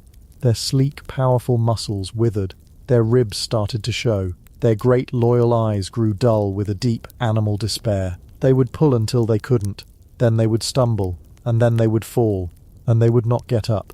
Within the first week of the snow, the road was lined with them. Thousands upon thousands of frozen equine statues, some still harnessed to the cannons and wagons they could no longer move. They lay on their sides, legs stiffly outstretched, a fine dusting of snow collecting on their frozen hides and in the corners of their open glassy eyes. At first the men would dutifully unharness them, trying to save the equipment. Soon they didn't have the strength. The guns, Napoleon's famous daughters, the tools that had won him Austerlitz and Jena, were simply abandoned. They were pushed into ditches, their barrels pointing accusingly at the grey sky, great iron monuments to a dying army. The cavalry, the glorious, fearsome cuirassiers and lancers, became a shambling infantry. Their tall, proud riders were now on their own 2 feet, weighed down by heavy boots and useless sabres, trudging along with everyone else. The army had lost its mobility, its artillery, its logistical spine. It was like watching a modern mechanized army suddenly run out of fuel, its tanks and trucks grinding to a halt, becoming nothing more than useless steel coffins. This wasn't just a supply chain issue. It was the complete systemic collapse of the entire organism, and as each horse fell, it created a new, horrifying spectacle. The moment an animal went down, it was swarmed, not by medics, but by starving men. They fell upon the carcass with a primal urgency, knives flashing, bayonets hacking. They didn't have the time or the fuel to cook it properly. They would cut off strips of warm, quivering flesh and devour it raw, the blood freezing on their beards. They would fight over the liver, the heart, the entrails, stuffing handfuls of it into their mouths. They would season it with gunpowder, the sharp, sulphurous tang, the only spice they had. This wasn't a meal, it was a sacrament of desperation. The life of the horse had passed directly into the man, a grim, immediate transaction to postpone the inevitable. And what of the men themselves? General Winter did not reserve his attention for the animals. He turned his gaze upon the soldiers, and he began to dismantle them, piece by piece, from the outside in. We, in our centrally heated homes, have forgotten what true cold feels like. We experience it in short, sharp bursts. The walk from the car to the front door, the wait for a bus. We complain about a drafty window. These men lived in a world where the draft was everywhere, where the temperature plummeted to 10, 20, then 30 degrees below 0 Celsius, and it never ever went away. Their uniforms were a joke. They were designed for a swift summer campaign, for parading through conquered cities. The greatcoats were threadbare, the boots worn through. Many had replaced them with scraps of leather or canvas tied around their feet with string. They marched in a perpetual agonizing state of cold. It started in the extremities, the fingers, the toes, the ears, the nose. First came the ache, a deep biting pain that felt like having your bones squeezed in a vice. Then, blessedly, the pain would fade, replaced by a strange wooden numbness. The men would look down at their hands and see that their fingers had turned a waxy, dead white. This was frostbite. They might not even notice it until they tried to warm themselves by a fire, and the returning circulation brought a pain so excruciating it made men scream. Then the flesh would turn black, gangrene. The tissue was dead. It would begin to rot right there on their living bodies. The smell, mixed with unwashed bodies and wood smoke, became a part of the retreat's unique, horrifying perfume. There was no medical treatment. A surgeon, if you could find one with tools that weren't frozen solid, could only offer one solution: amputation. But without anesthetic, without sterile instruments, in the middle of a blizzard, it was often just a faster way to die. Most men simply let the blackness creep up their limbs, watching their own bodies decay day by day. The cold was an artist of the macabre. It froze the moisture in the men's breath, creating thick icicles that hung from their moustaches and beards, clinking softly as they walked. It froze tears to their cheeks. It creped inside their bodies. Hypothermia became the army's constant companion. It started with uncontrollable shivering, the body's last, frantic attempt to generate its own heat. The men would huddle together, not for comradeship, but for the simple, desperate physics of shared warmth. They would press their bodies together in shivering clumps, a practice they grimly called making a round. After the shivering came the confusion. The cold starves the brain of warmth and sugar. Judgment fails. Apathy sets in. The world becomes a strange, slow-motion dream. Men would wander off from the column, convinced they saw their home village just over the next snowdrift. They would sit down to rest for just a moment, a lethally tempting proposition, and simply never get up again. Their comrades, too weak and too numb to help, would just trudge past, sometimes taking their boots or their coat before the body was even fully cold. Survival had stripped away every layer of decency. And then came the final, cruelest trick of the cold. In the last stages of hypothermia, the nerves that control the constriction of blood vessels fail. Warm blood from the body's core rushes to the extremities. The victim is suddenly overwhelmed by a feeling of intense, burning heat. In their final, delirious moments, they feel like they are on fire. This is what led to the phenomenon historians call paradoxical undressing. Soldiers would be found frozen solid in the snow, having torn off their coats, their shirts, their trousers, in a last mad attempt to cool down. The nights were the worst. The march would halt, and the desperate search for shelter and fuel would begin. A few standing buildings in a village were a lottery win. They would be crammed with so many men that you couldn't fall down if you wanted to. The air would be thick and foul with the steam of damp bodies and the stench of sickness, but it was better than the alternative. Out in the open, they would try to build fires, but the only wood was green pine, which produced more smoke than heat, or the wood from their own abandoned wagons.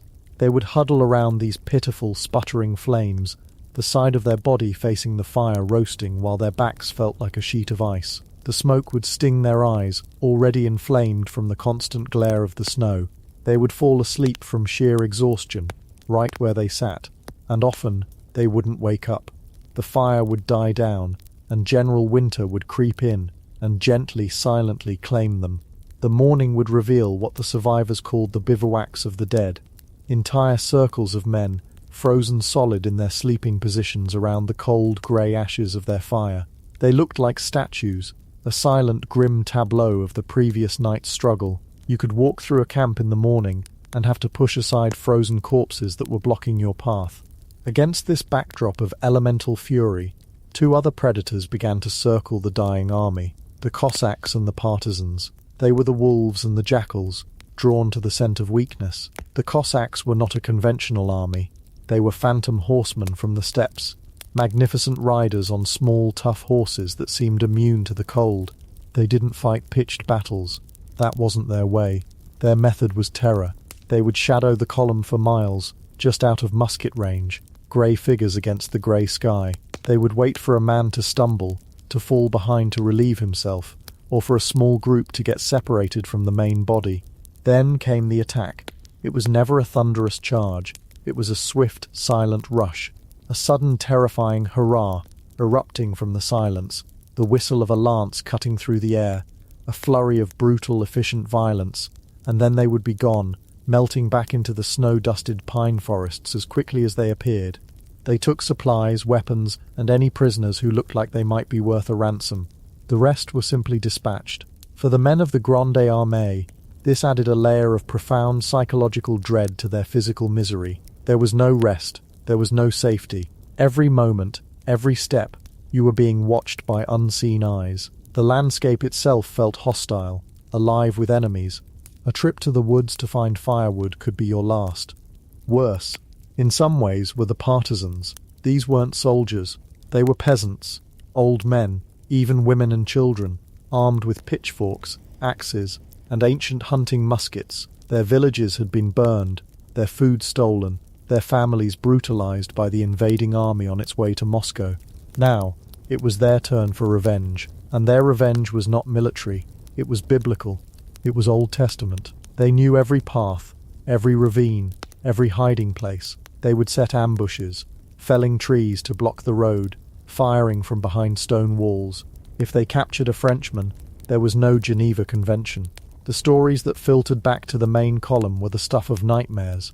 Men being buried alive, stripped naked, and doused with water to be turned into human ice sculptures, or subjected to tortures born of a deep, personal, and righteous hatred. The threat of the Cossacks and the partisans had one final devastating effect. It kept the army bound to the single, polluted, corpse-strewn road. To venture off it in search of food was to invite an almost certain and certainly unpleasant death. So they stayed on the path of their own destruction, a long, shuffling line of misery, marching over the frozen bodies of their friends. With the horses gone, the supply wagons abandoned, and foraging impossible, the army began to consume itself in a more literal sense. The gnawing, ceaseless pain of hunger began to trump every other instinct, every other code of conduct. A fallen piece of bread, no matter how filthy, would cause a riot. Men would kill each other for a handful of flour scraped from the bottom of a sack. Their world, once filled with thoughts of glory, promotion, and the love of women back home, had shrunk to a single obsessive thought: food. Anything that could be chewed and swallowed became food. Candles, leather from their cartridge boxes, even the sheepskin collars of their coats. And when that ran out, the final taboo was breached. It began quietly, furtively. A group of men would see a comrade finally succumb to exhaustion and fall in the snow. They wouldn't help him. They would just watch and wait. Once he was still, they would drag the body away from the road, behind a snowdrift or into a copse of trees. Later, they would rejoin the column, their gaunt faces showing a flicker of life, their haversacks a little fuller. No one asked what was in them. No one wanted to know. But everyone knew. The memoirs of the survivors are haunted by this. Sergeant Bourgogne, a man of incredible resilience, wrote of seeing men carving flesh from the thighs of a dead Bavarian, roasting it over their fires. He describes the looks on their faces, not of savagery, but of a kind of dead-eyed, mechanical need. It was the ultimate breakdown of the social contract. Your fellow soldier, your camarade, the man who was supposed to stand with you shoulder to shoulder, was now just a potential source of calories. A profound and terrifying suspicion fell over the entire army. Men began to walk in tight, trusted groups, watching each other, watching for any sign of weakness. To be alone was to be vulnerable. To stumble was to risk being seen not as a casualty, but as an opportunity. This was the Great Dissolution. The Grande Armée, the most formidable fighting force in the world, ceased to exist. It was no longer an army of corps, divisions and regiments. It was an atomized collection of shivering, starving individuals, each locked in his own private struggle for survival. The bonds of discipline, of loyalty, of rank, all melted away in the unforgiving cold. Generals in their fine, tattered uniforms were seen begging for a crust of bread from privates. Colonels were pushed aside in the scrum around a dead horse. The only unit that retained a semblance of its former self was the Imperial Guard, the Old Guard. They marched in a solid square around Napoleon himself, a disciplined, grim-faced island in a sea of chaos. They were starving like everyone else, but their pride, their legendary esprit de corps, held them together. They were a walking testament to what the entire army had once been. The treasures of Moscow, the silks, the furs, the silver icons and golden chalices that they had looted with such glee, now became a deadly burden. What good was a silver candelabra when you couldn't eat it? Men who had triumphantly carried sacks of loot out of the burning city now discarded it all in the snow. The road became a bizarre museum of abandoned luxury. Priceless paintings, delicate porcelain, finely bound books, all sinking into the drifts, symbols of a vanity that now seemed like it belonged to another lifetime. A man would trade a bag of gold coins for a single biscuit. He would trade a diamond for a swig of foul horse blood. The currency of this new world was survival, and nothing else had any value, and so they marched, or rather, they shuffled, a long, dark river of humanity, 20-30 miles long, flowing slowly westward through a frozen white hell. There was no conversation. The men didn't have the energy. The only sounds were the crunch of thousands of feet on the snow, the incessant, dry, racking coughs of men whose lungs were freezing, the low moans of the dying, and above it all the ceaseless, mournful howl of the wind. The wind was General Winter's voice, whispering of despair, promising the sweet final relief of sleep. They were no longer Frenchmen, or Poles, or Italians, or Germans. They were ghosts, ragged figures with hollow eyes and gaunt, frost-bitten faces, wrapped in anything they could find: women's shawls, priests' vestments, scorched blankets.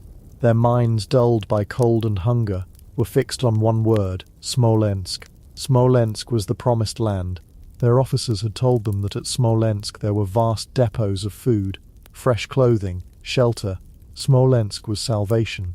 It became a mantra, a prayer whispered by cracked, frozen lips. If I can just make it to Smolensk. They pinned all their hopes, all their remaining will to live, on this one place. They dreamed of it, hallucinated about it. It was the only thing that kept them putting one frozen foot in front of the other. But General Winter was not done with them. The Cossacks were not done with them, and the road to Smolensk was still long. The anatomy of this hell was complex, a symphony of suffering composed of many different movements: cold, hunger, fear, and despair. And as we leave them on this desolate road, a trail of dark figures receding into a blizzard, we have to remember that this was not even the worst of it. The true crescendo of this terrible symphony, the crossing of the Berezina River, was still to come. The point of no return had been passed long ago. Now they were just marching deeper and deeper into the very heart of the abyss. Chapter 6.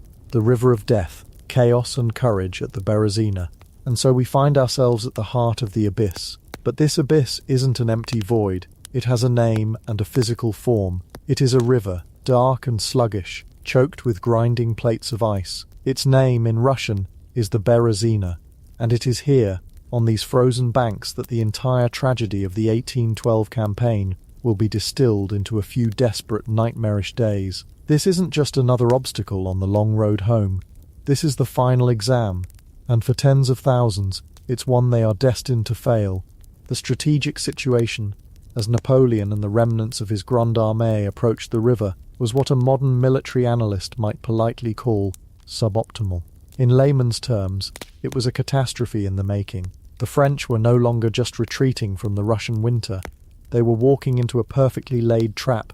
Think of it like a classic horror movie. The main character, battered and bruised, finally thinks they see the exit, the open door to safety. But just as they reach for the handle, they realize it's not a door. It's the entrance to a much smaller room, and all the walls are closing in. 3 separate Russian armies, like 3 great hunting dogs that had finally cornered their exhausted prey, were converging on this single point. From the south, coming up from the Turkish frontier, was Admiral Pavel Chichagov. He was the wild card. The French High Command hadn't really factored him in. He'd taken Minsk, a crucial French supply depot, which meant the promise of food and rest that had kept many soldiers going was now just another bitter memory. Chichagov's army was fresh, well-fed, and now stood directly in Napoleon's path, holding the crucial bridge at the town of Borisov, the only logical crossing point on the Berezina. He was the southern jaw of the trap. From the north, relentlessly shadowing the French flank, was Count Peter Wittgenstein. He had been a thorn in the side of the French marshals for weeks, a persistent grinding force that had bled the northern flank dry. Now he was descending, a patient predator ready to strike the moment the French were committed and vulnerable at the river. He was the northern jaw, and of course from behind, lumbering along with that infuriatingly patient, slow-moving inevitability, was the main Russian army under the command of the old fox himself, Field Marshal Mikhail Kutuzov. He wasn't interested in a grand, decisive battle. Why would he be? General Winter was his finest subordinate, doing most of the work for him. Kutuzov's job was simply to be the backstop, the final wall, ensuring that whatever pieces of the French army might squeeze through the jaws of Chichagov and Wittgenstein, he would be there to sweep them up. He was the back of the net. So there it is, the Grande Armée, now a shadow of its former self, numbering perhaps 40,000 actual soldiers, and followed by an equally large, chaotic crowd of unarmed stragglers, civilians and camp followers, was being herded toward a single point on a map, trapped between three armies and an impassable, half-frozen river. The logical military assessment was simple. It was over. The game was up. This was the end of Napoleon Bonaparte, and the legend of the Grande Armée, not in a blaze of glory on a battlefield, but in a frozen, muddy ditch in the middle of nowhere. But logic and Napoleon had a complicated relationship, where his marshals saw only doom. He saw a glimmer of a chance, a tiny crack in the prison walls. He still possessed the one weapon that the Russians, for all their numbers and strategic advantages, seemed to consistently underestimate: his own mythic reputation and the sheer terror it could still inspire. He decided to play a high-stakes game of poker, betting the lives of every single person with him on a single, audacious bluff.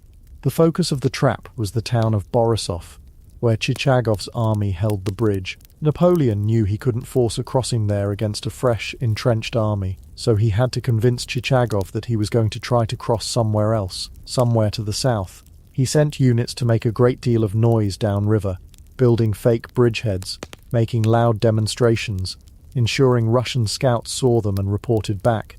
It was a classic piece of Napoleonic misdirection. He was creating a phantom army to the south, drawing the admiral's attention and his troops away from the real target. And where was the real target? It was a tiny, forgotten village, a few miles north of Borisov, called Studianka. There was nothing remarkable about it. It was just a collection of miserable wooden huts on a marshy bank. It wasn't a natural crossing point. The ground was bad, the river was wide, and there was no bridge. It was, in short, the last place the Russians would expect him to try and cross an entire army. And that, of course, is precisely why he chose it. The plan was brilliant. It was daring. It was perhaps the only option left. But a plan is just an idea, a whisper in the wind. To turn that whisper into a reality, to actually build a bridge over that river of death, in those temperatures, with those materials, surrounded by enemies, that would require something beyond mere brilliance. It would require a miracle of engineering and a level of human sacrifice that is almost impossible for us to comprehend from the warmth of our modern beds. The man tasked with performing this miracle was a 54-year-old general named Jean-Baptiste Eblé. Eblé was not a dashing cavalryman or a fiery marshal of the line. He was an engineer, a man of bridges, of pontoons, of logistics and mathematics. He was the head of the army's pontooniers, the bridge builders, and in the weeks leading up to the Berezina, he had already made a decision that seemed insane at the time, but would prove to be the single most important decision of the entire retreat. Back at Smolensk, when the army was jettisoning everything it could to speed up the march, an order had come down to burn the heavy pontoon wagons. It made sense. They were cumbersome, required horses that were desperately needed to pull cannons or food, and they were slowing everyone down. But General Eblé had argued, pleaded, and ultimately defied the spirit of the order. He knew what lay ahead. He knew there were rivers between them and safety. He burned most of his wagons, yes, but he secretly saved 2 forges, 2 wagons of charcoal, and 6 wagons of tools and salvage equipment. He ordered his men, his precious few hundred pontooniers, to carry the heaviest, most essential tools with them. It was a terrible burden on men who were already starving and freezing, but they did it, they obeyed, and in doing so, they carried the last hope of the entire army on their shoulders. Now at Studianka, on the night of November 25th, Eble and his 400 remaining engineers and sappers stood on the banks of the Berezina and looked out at their task. The river was about 100 yards across, a churning slurry of black water and massive ice floes that crashed and ground against each other with a sickening, groaning sound. The temperature had dropped well below freezing. The wind was relentless. The far bank was a frozen marsh, and they had to build not 1 but 2 bridges from scratch. Using wood they had to scavenge from the miserable huts of Studyanka village. For us, the idea of cold is an inconvenience. It's forgetting a jacket, or grumbling about the heating bill. For these men, the cold was a physical entity. It was an active, malevolent predator. It wasn't just in the air, it was in the water, and the water was where they had to work. Stripping off their ragged uniforms, clad only in the barest of essentials, the pontooniers waded into that river.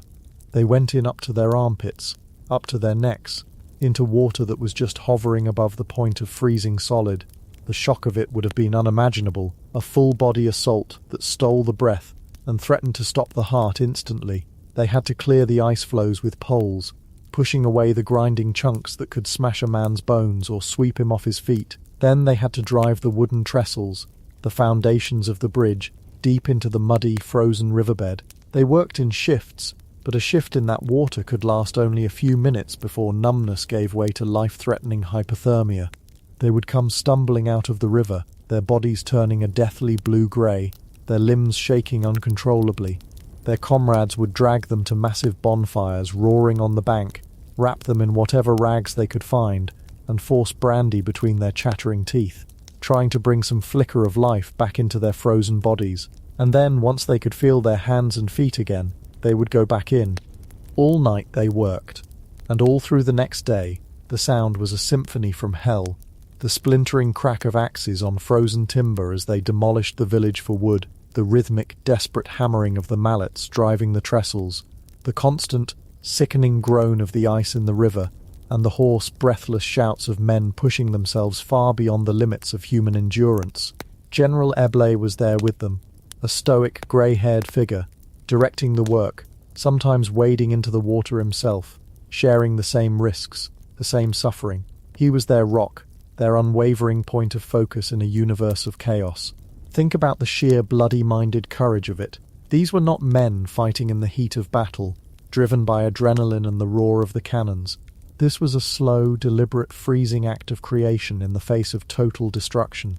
They weren't killing an enemy, they were fighting a fundamental force of nature. Every nail driven, every plank laid, was a victory against the cold, against the river, against death itself, and the price was astronomical. Of the 400 pontooniers who went to work at Studyanka, almost every single one of them would be dead within a week, either from the immediate effects of the cold or from the pneumonia and frostbite that followed. They were, quite literally, sacrificing their lives to build a path for others to live. They were the unsung, frozen heroes of the entire campaign. By the afternoon of November 26th, a miracle had occurred. The first bridge, a lighter one for infantry and cavalry, was complete. A cheer went up from the thousands of watching soldiers, a raw, ragged sound of disbelief and relief. Immediately, Marshal Oudinot's Second Corps, which was to act as the advance guard, began to cross. They moved with discipline, securing the far bank, pushing back the few Russian patrols that had been observing the activity. With a mixture of confusion and arrogance, the bluff was working. Chichagov was still focused on the Phantom Army to the south. A few hours later, the second, heavier bridge designed for the artillery and the wagons was finished. The escape route was open. It was an incredible, almost unbelievable achievement. For a brief moment it seemed like Napoleon's genius and the supreme sacrifice of Eble's men had snatched victory from the jaws of certain doom. But then they had to contend with the other army, not the Russians, but the vast, disorganized, terrified mass of humanity that had been following the soldiers for hundreds of miles. This was the sacred squadron in reverse. It was made up of wounded men who had been discarded by their units, clerks, administrators, engineers without tools, actors from the Moscow theatre, women, the wives and lovers of officers and soldiers, known as cantinières or vivandières, and their children. They were a city on the move, a city of the damned. For weeks they had been driven by a single primal instinct: stay with the army. The army was the only source of protection, the only shield against the swarms of Cossacks that picked off anyone who fell behind. Now this great crowd, perhaps 40 or 50,000 strong, huddled on the eastern bank, a sprawling, chaotic encampment of misery. They saw the bridges, and a wave of collective panic began to ripple through them. The instinct for survival, which had been a dull, constant ache, now became a sharp, stabbing frenzy. Everyone wanted to be the first to cross. There was no order, no discipline, just a single unified thought: get to the other side. As the army's disciplined units, like the Imperial Guard, began their orderly crossing, the pressure from the civilian crowd grew. They surged forward, a human tide, pressing against the bridgeheads. Officers tried to hold them back, explaining that the fighting men had to cross first to secure the far bank. But you cannot reason with a tidal wave. They pushed and shoved, brandishing whatever papers or documents they had, crying, pleading, screaming. Families were separated in the crush. People fell and were trampled underfoot. The carefully constructed order of the military crossing began to fray at the edges, threatened by the sheer weight of human desperation. And then the Russians finally realized they'd been tricked. Word reached Chikov that the French were crossing in force at Studyanka. He furiously ordered his troops north to attack the French, who had already made it to the western bank. Simultaneously, Wittgenstein's army, descending from the north, slammed into the rearguard on the eastern bank, and from the rear, the cannons of Kutuzov's advance guard began to find their range. Suddenly, on the 28th of November, the crossing point was no longer a sanctuary. It was a battlefield, a kill zone. What followed was one of the most horrific scenes of the entire Napoleonic Wars. Russian cannonballs began to arc over the river, smashing into the dense crowd waiting on the eastern bank. Each explosion created a small, terrifying vortex of panic, causing the crowd to surge and sway like a single wounded animal. The screams of the wounded mixed with the whistle of incoming shells and the thunderous roar of the guns. The relatively safe space on the riverbank had become a slaughterhouse. The reaction was immediate and predictable. The entire mass of people surged toward the two narrow wooden bridges. It was no longer a queue, it was a stampede. The heavier bridge intended for wagons and artillery became a scene of unimaginable chaos. Wagons locked wheels, horses panicked and fell, crushing those beneath them. People climbed over wagons, pushing and clawing their way forward. The bridge, designed for heavy but steady weight, began to groan and sway under the violent, shifting load of thousands of panicked people. A section of the railing gave way, and a stream of men, women and horses tumbled silently into the black, icy water below. Their screams were brief, cut short by the paralyzing shock of the cold. If you've ever been in a truly dense crowd at a concert or a festival, you know that feeling of losing control, of being moved by a force you can't resist. Now imagine that, but the crowd is screaming, shells are exploding around you, and the person next to you is trying to climb over your shoulders to save their own life. It was a traffic jam from hell, a bottleneck of pure terror. Soldiers were trying to cross with their units, but were swamped by the tide of civilians. Wounded men on carts were abandoned as their drivers fled. Mothers lost their children in the crush, their cries swallowed by the greater noise of the catastrophe. And all the while, on both sides of the river, a desperate battle was being fought. On the western bank, Marshal Oudinot's men, having just crossed the bridge to what they thought was safety, had to immediately turn and fight Chichagov's advancing army. Oudinot himself was wounded, and command passed to the one man who seemed to be everywhere during this retreat, Marshal Ney. He organized a ferocious defense holding back the Russians, keeping the bridgehead on the far side from being overrun. But the truly heroic, the truly hopeless fight was on the eastern bank. There, Marshal Claude Victor Perrin's 9th Corps, the rearguard, had the terrible honor of holding off Wittgenstein's army. Victor's men were some of the freshest troops available, having not been on the entire march to Moscow and back, but they were still outnumbered, and they were fighting with their backs to a scene of total chaos. They had to form lines and fight a conventional battle, while just a few hundred yards behind them, their only escape route was being choked to death by their own people. They fought with the fury of the cornered. For an entire day, they held back the Russian assaults. Every time the Russians charged, Victor's men would meet them with a volley and a countercharge. They knew that every minute they could buy was another minute for someone else, a soldier, a civilian, a family to make it across the bridges. They were the gatekeepers, the stoic, bloody shield holding back the apocalypse. They could hear the screams from the riverbank behind them. They could see the flashes of the artillery shells landing in the crowd. And still they held the line. It was an act of supreme collective courage, a final defiant roar from the remnants of the Grande Armée. As darkness fell on the 28th, the fighting died down, but the horror at the bridges continued. All night, in the freezing dark, illuminated by the flash of distant guns and the feeble light of a few fires, the desperate struggle to cross went on. People fell through gaps in the planking, or were simply pushed over the edge by the pressure from behind. The river around the bridges was becoming a floating testament to the disaster, a grim collection of bodies, human and animal, trapped and frozen into the grinding ice. By the morning of the 29th, the situation was untenable. The rearguard under Victor had finally begun its own withdrawal across the bridges, fighting for every step. The army, or what was left of it, was across. Napoleon was across. The Imperial Guard and the few remaining cohesive units were across. But thousands of stragglers, the wounded, and the terrified civilians were still on the eastern bank. And then came the final, terrible order. It came from Napoleon, and it fell to General Eble, the man who had built the bridges, to carry it out. The bridges had to be burned. It was a brutal, merciless calculation of war. To leave them standing would be to give the pursuing Russian army a golden opportunity to cross and destroy the French completely. The bridges had saved the army, and now they had to be destroyed to ensure that salvation wasn't temporary. Eble, a man whose entire purpose was to build, was now ordered to destroy his own masterpiece. He delayed as long as he possibly could, standing at the bridgehead, shouting himself hoarse, begging the remaining people to cross. "Hurry, hurry, we are about to burn the bridges."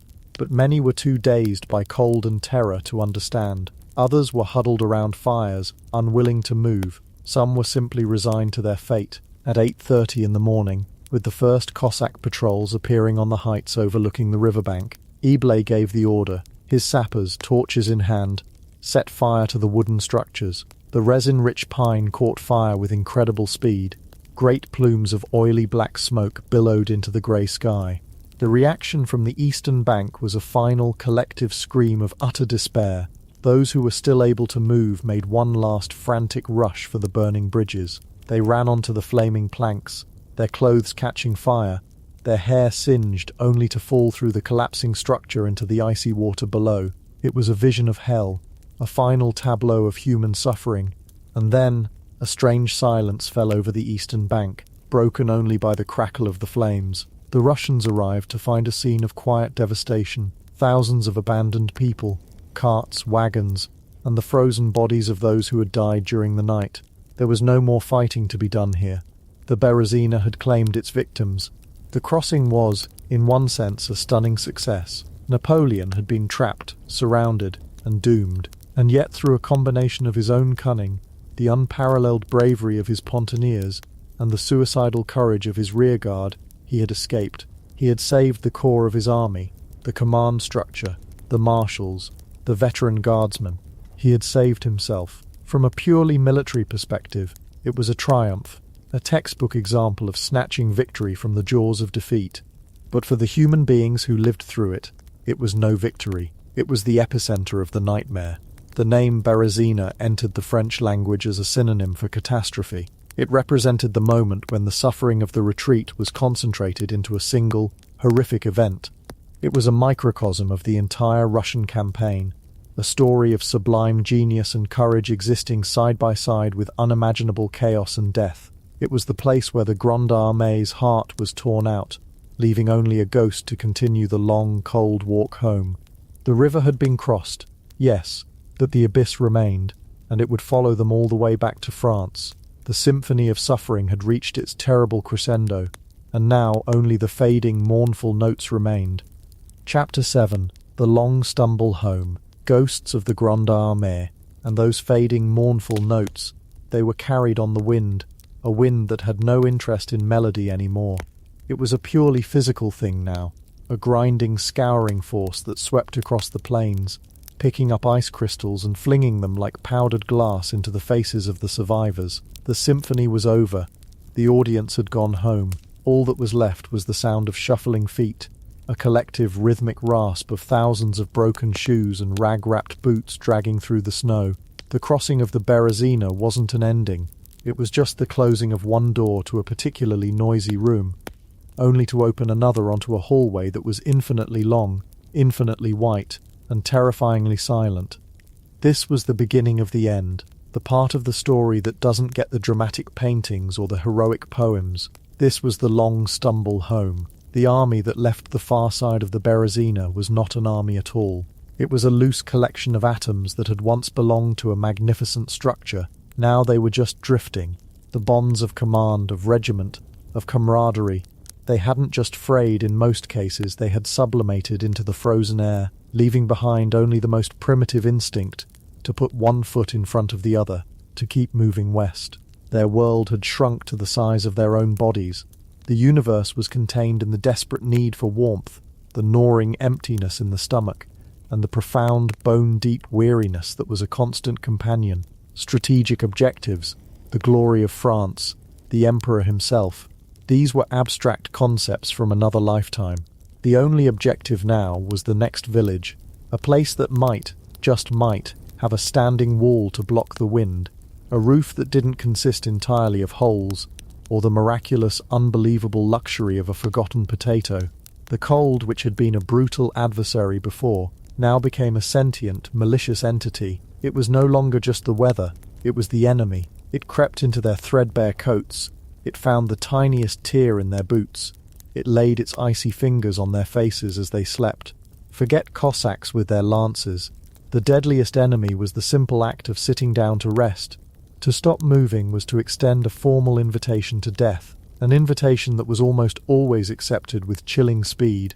The road from the Berezina to the city of Vilnius became a gallery of frozen art. Men who had sat down for a moment's respite were now permanent fixtures of the landscape, frozen solid in the posture of their last moments. Some leaned against trees, looking as if they were merely thinking. Others were huddled in groups, a small tableau of shared misery, their faces dusted with a fine layer of snow. They were no longer corpses, they were signposts. They marked the path for those who followed, a grim and silent warning that this was a journey where the only rest was the final one. The living barely registered them. You see, when you are walking past hundreds, then thousands of these frozen statues of men you once knew, a certain part of your mind simply closes for business. It hangs a little sign on the door that says, "Gone fishing, no longer processing horror." You look, but you do not see. Your focus is entirely on your own feet, on the rhythmic crunch, crunch, crunch in the snow, on the burning in your lungs with every breath of sub-zero air. Discipline, that bedrock of Napoleon's army, had become a quaint memory. Men walked where they pleased, in whatever group they could find, or entirely alone. The only formation was the long, stumbling column of misery that stretched for miles along the road. Officers who still had their horses were often the first to go, their bodies providing a desperate, unthinkable source of sustenance for the men they once commanded. The social contract had been revoked. The bonds of civilization, which we all like to think are so robust, turned out to be terribly fragile when faced with starvation and a temperature of 30 degrees below zero.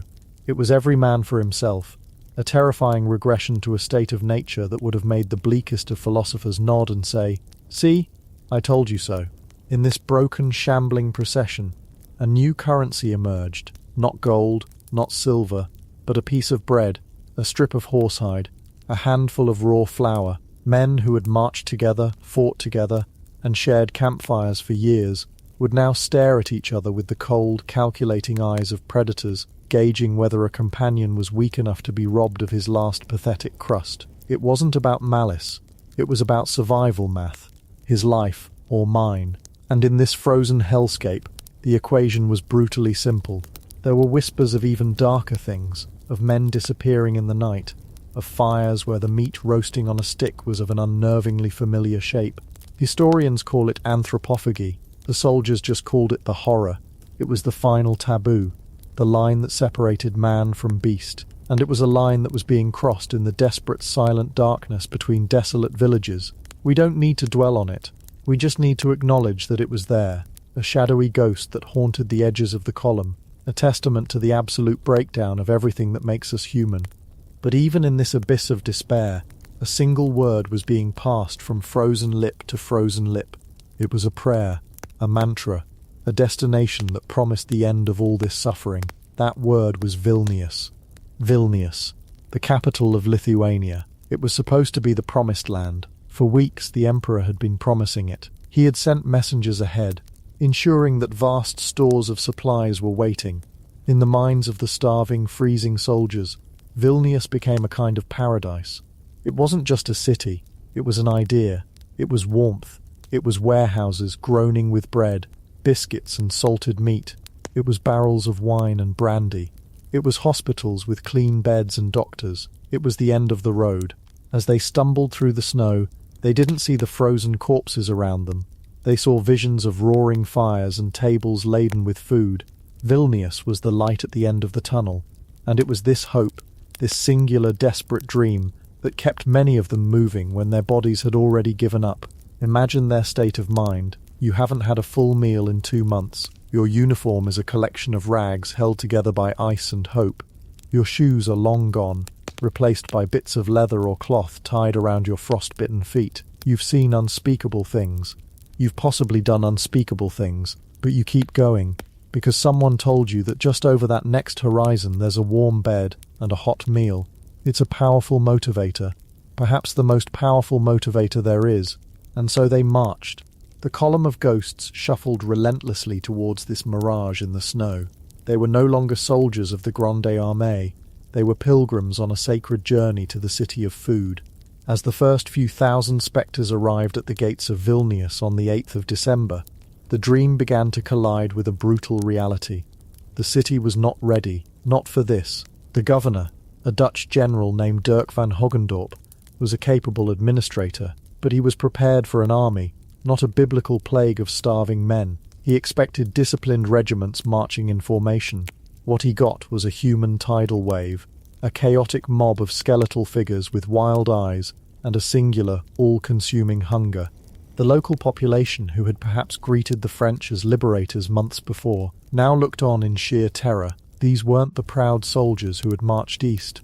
These were creatures from a nightmare. They were covered in filth, their beards matted with ice, their faces gaunt and blackened by frostbite and campfire smoke. They didn't speak, they croaked, they didn't walk, they staggered.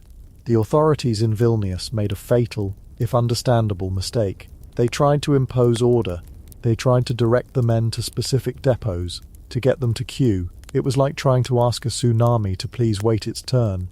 The moment the starving men smelled baking bread or caught sight of the supply depots, all semblance of control vanished. They stormed the gates.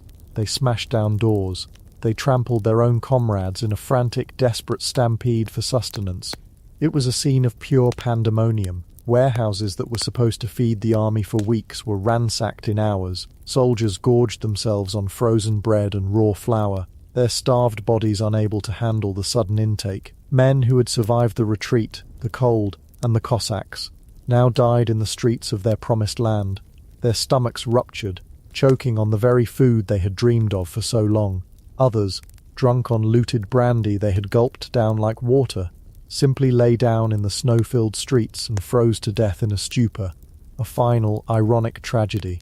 The salvation of Vilnius had become another circle of hell. The hospitals were overwhelmed in minutes. There weren't enough beds, not enough doctors, not enough medicine. Wounded and sick men were laid in corridors, on staircases, in courtyards, where most of them were simply left to die in the freezing cold. The city that was supposed to be a refuge became a death trap. The air, which they had dreamed would be filled with the smell of roasting meat, was instead thick with the stench of disease, frostbite and death. And all the while, the Russians were getting closer. The sound of their cannons, once a distant rumble, was now a distinct approaching threat.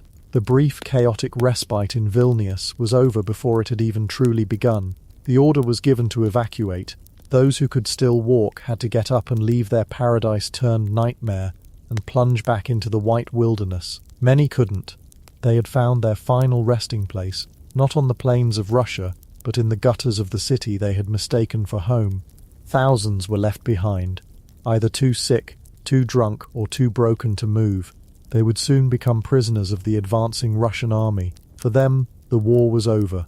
For those who continued the march, something had broken. If Vilnius couldn't save them, what could? The last glimmer of hope had been extinguished. The journey from Vilnius to the Niemen River, the original border of Russia, was perhaps the most psychologically devastating leg of the entire retreat. The cold intensified, plunging to its lowest temperatures of the campaign. The final dregs of the army were now exposed, stripped of their last illusion. Yet, even in this landscape of total collapse, stories of incredible, almost mythological resilience emerged, and no story is more legendary than that of Marshal Michel Ney. Ney was a force of nature, nicknamed the bravest of the brave by Napoleon himself. He was a man forged in the fires of the revolution, red-haired, impulsive, and possessing a courage that bordered on the insane. He was the living embodiment of the French army's fighting spirit, and during the retreat, he was given the most thankless and dangerous job imaginable, command of the rearguard. His job was to be the last man, to be the buffer between the shambling column of survivors and the relentless pursuing Russians. It was a suicide mission, and everyone knew it. His command wasn't a cohesive force. It was a constantly changing collection of a few thousand men, the toughest, or perhaps just the luckiest, who were still able to hold a musket. Day after day, Ney and his small band of heroes would hold a position, a frozen riverbank, a small village, a patch of woods, fighting off swarms of Cossacks and waves of Russian infantry. They would fight until the main body of the army had shuffled a few more miles west, and then they would retreat themselves, leapfrogging back to form a new line of defense. It was a relentless, brutal rhythm: fight, freeze, retreat, repeat. His men were whittled down daily. They had no cannons, precious little ammunition, and even less food. What they had was Ney. He wasn't a general commanding from the rear. He was in the thick of it, a musket in his hand, his famous red hair a beacon of defiance in the white landscape. He shared his men's privations, sleeping in the snow alongside them, his uniform as tattered as theirs. He was their anger, their courage, their will to live, all rolled into one man. There are countless stories of his personal bravery. At the Battle of Krasnoy, he found his corps of 6,000 men cut off and surrounded by 80, 000 Russians. The Russian commander sent an envoy demanding his surrender. Ney's famous reply was, "A Marshal of France never surrenders." In the dead of night, he led his men in a daring escape across the thinly frozen Dnieper River, losing most of them in the process, but saving the honor of his command, and incredibly, himself. He then fought a running battle for 3 days until he finally, miraculously, rejoined the main army. When Napoleon was told Ney was safe, he reportedly said, "I have more than 400 million francs in the cellars of the Tuileries. I would have gladly given them all to save Marshal Ney." His final act was his most legendary. After the chaos of Vilnius, what was left of the rearguard had dwindled to a few hundred men, at most. On the 14th of December, 1812, the ragged survivors finally reached the bridge over the Niemen River, at the town of Kovno. This was the border. Across this river lay Poland and relative safety. It was the finish line of the race from hell. As the last of the survivors streamed across, Ney stood his ground on the Russian side. With a handful of men, he held the narrow streets of Kovno, fighting off the vanguard of the Russian army to give the others time to cross. He fired the last shots himself. According to legend, after ensuring everyone else was over, he was the very last French soldier to cross the bridge. He walked backwards, facing the enemy, the last man of the 500,000 who had crossed the other way just 6 months before, the last Frenchman on Russian soil.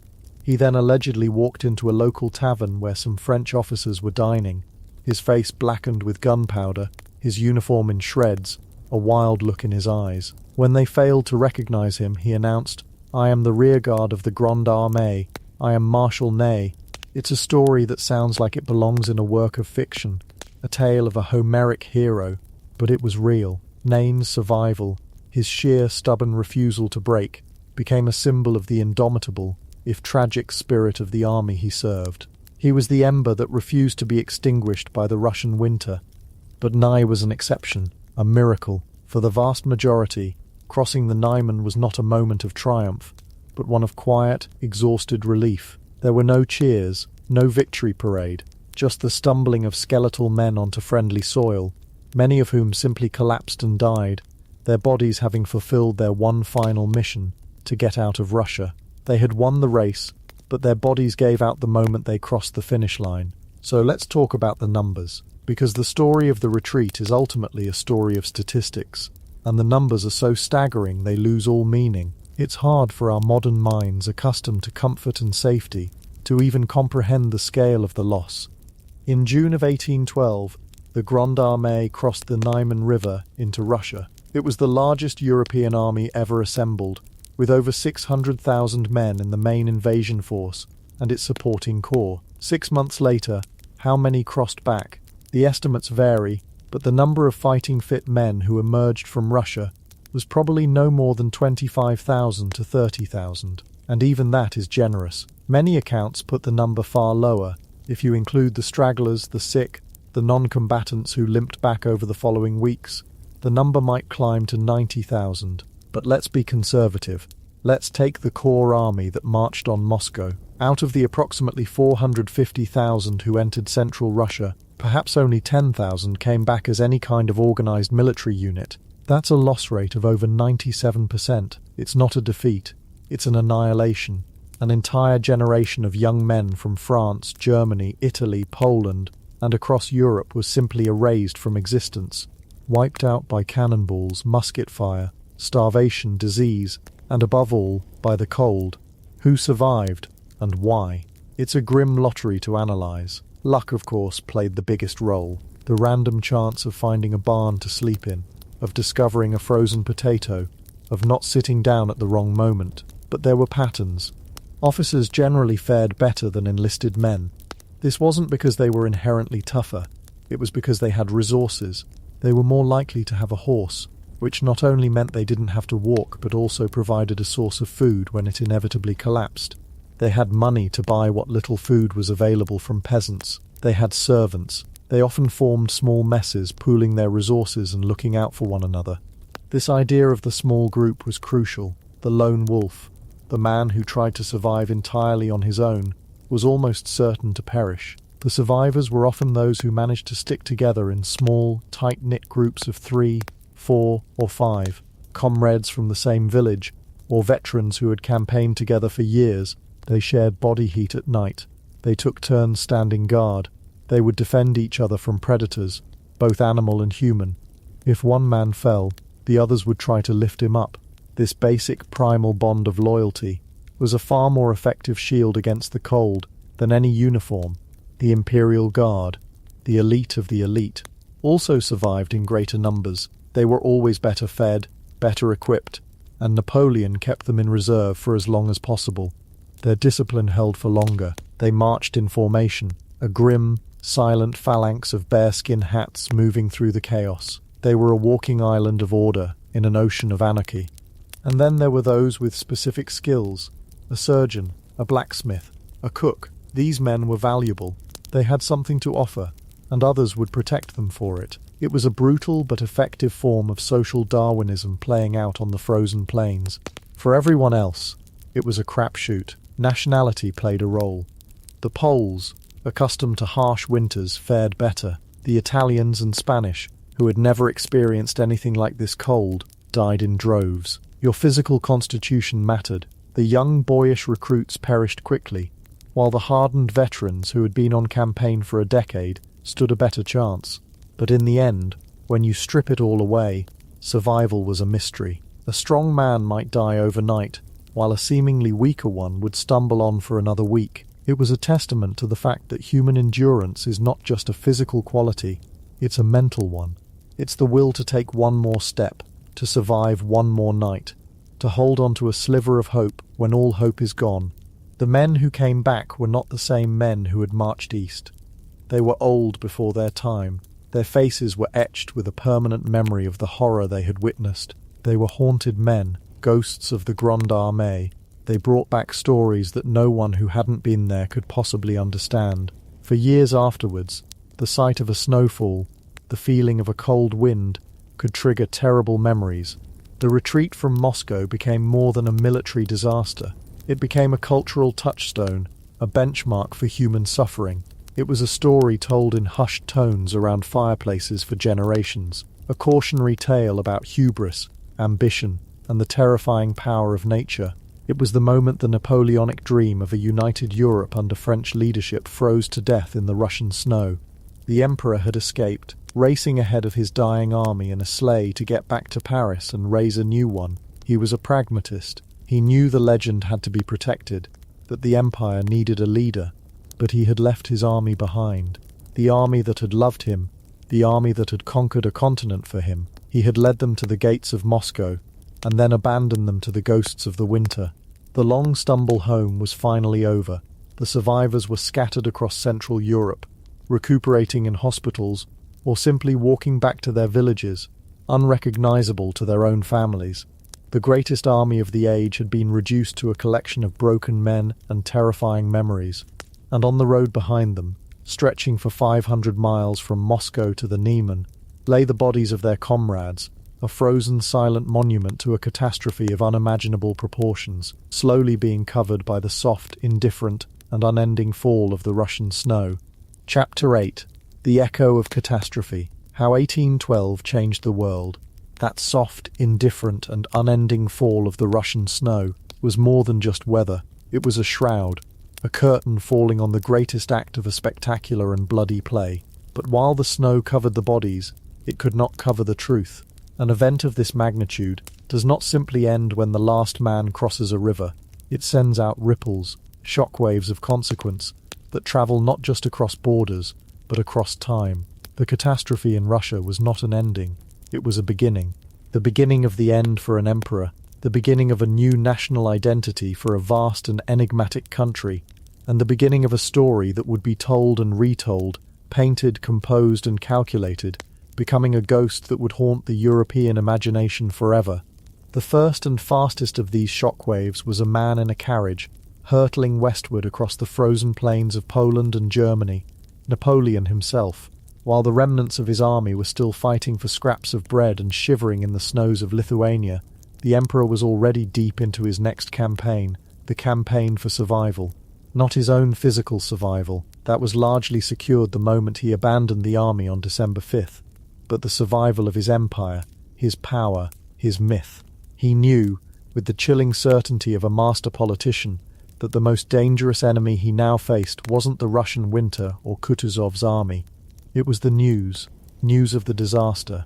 If it reached Paris before he did, could unravel everything. Imagine that journey. A small, nondescript carriage, a handful of attendants travelling under an assumed name, the Duke of Vicenza, the most powerful man in the world, reduced to a fugitive, racing the rumours of his own failure. Every stop for fresh horses was a risk. Every curious glance from an innkeeper, a potential threat. For 2 weeks he barely stopped, sitting in the dark, jolting over frozen roads, his mind a furious engine of calculation. He wasn't mourning the dead. There was no time for that. He was triaging an empire. He was drafting decrees in his head, planning new conscriptions, composing the narrative that would save him. The greatest army in history had just been wiped from the face of the earth. This was, in modern terms, a public relations nightmare of apocalyptic proportions, and Napoleon was about to launch the greatest spin campaign of the 19th century. He arrived at the Tuileries Palace in Paris, late on the night of December 18th, unannounced, like a ghost. The guards didn't even recognize him at first. He had outrun the news for a few precious hours. He was the sole possessor of the full, terrible truth. The next day, the official story broke, in the form of the 29th Bulletin of the Grande Armée. This document is a masterpiece of manipulation, a testament to the idea that if you control the narrative, you control reality. It begins with a reasonably straightforward, if heavily sanitized, account of the army's movements. It admits to difficulties, speaks of the harsh winter, the loss of horses. It's all very sober and military.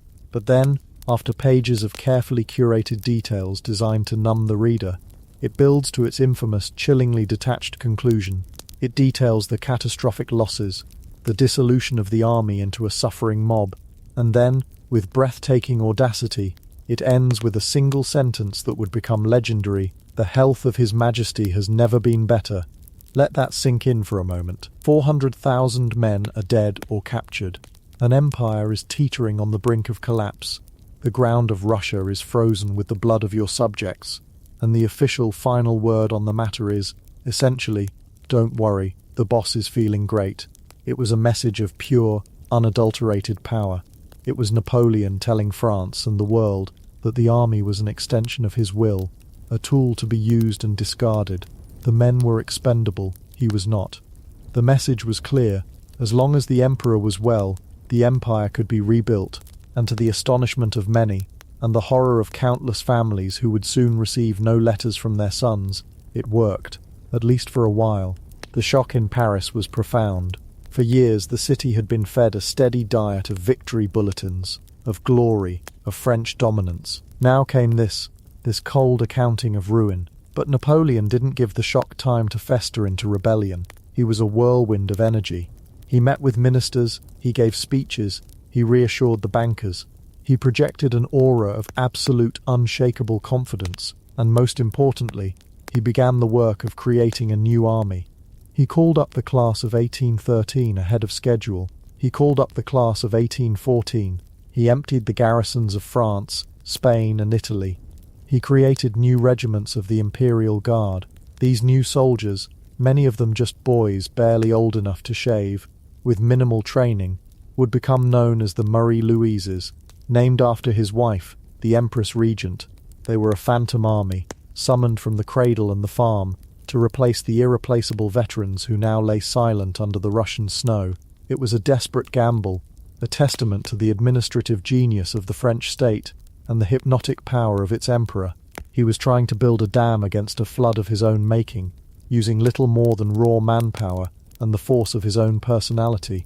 But while Napoleon was spinning his narrative and building his new army in Paris, the truth was seeping across Europe like ink through paper. The truth wasn't arriving in official bulletins, it was arriving on foot. Ragged figures in the tattered remains of uniforms, with frost-bitten limbs and haunted eyes, began to appear in the towns of Poland and Prussia. These were the first survivors, living ghosts who told stories that were far more powerful than any official dispatch. They spoke of a cold beyond imagining, of starvation, of cannibalism, of the endless snow and the endless columns of the dead, and their stories gave courage to the conquered. The first crack in Napoleon's imperial edifice appeared on the frozen banks of the Niemen River, the very river the Grande Armée had so proudly crossed just 6 months earlier. It was here, on December 30th, 1812, that a Prussian general named Ludwig Yorck von Wartenberg found himself in a complicated position. Yorck commanded the Prussian corps of the Grande Armée. He was an ally of Napoleon, bound by a treaty his king had been forced to sign. But he was a Prussian patriot first and foremost, and he had just seen the French army, the supposed masters of Europe, dissolve into nothingness. On one side were the remnants of the French, demanding his loyalty. On the other were the advancing Russians, offering him a deal. His king, Frederick William III, was far away in Berlin, still officially a French ally, paralyzed by fear and indecision. Yorck was on his own. In the little town of Tarragone, he met with the Russian commander. No orders from his king could reach him in time. He had to make a choice that could either be celebrated as the first act of German liberation or condemned as an act of treason, likely costing him his life. In that moment, Yorck decided the fate of his nation. He signed the Convention of Tarragone, an unauthorized armistice with the Russians. He declared his corps neutral. It was a carefully chosen word, but everyone knew what it meant. Prussia was leaving Napoleon.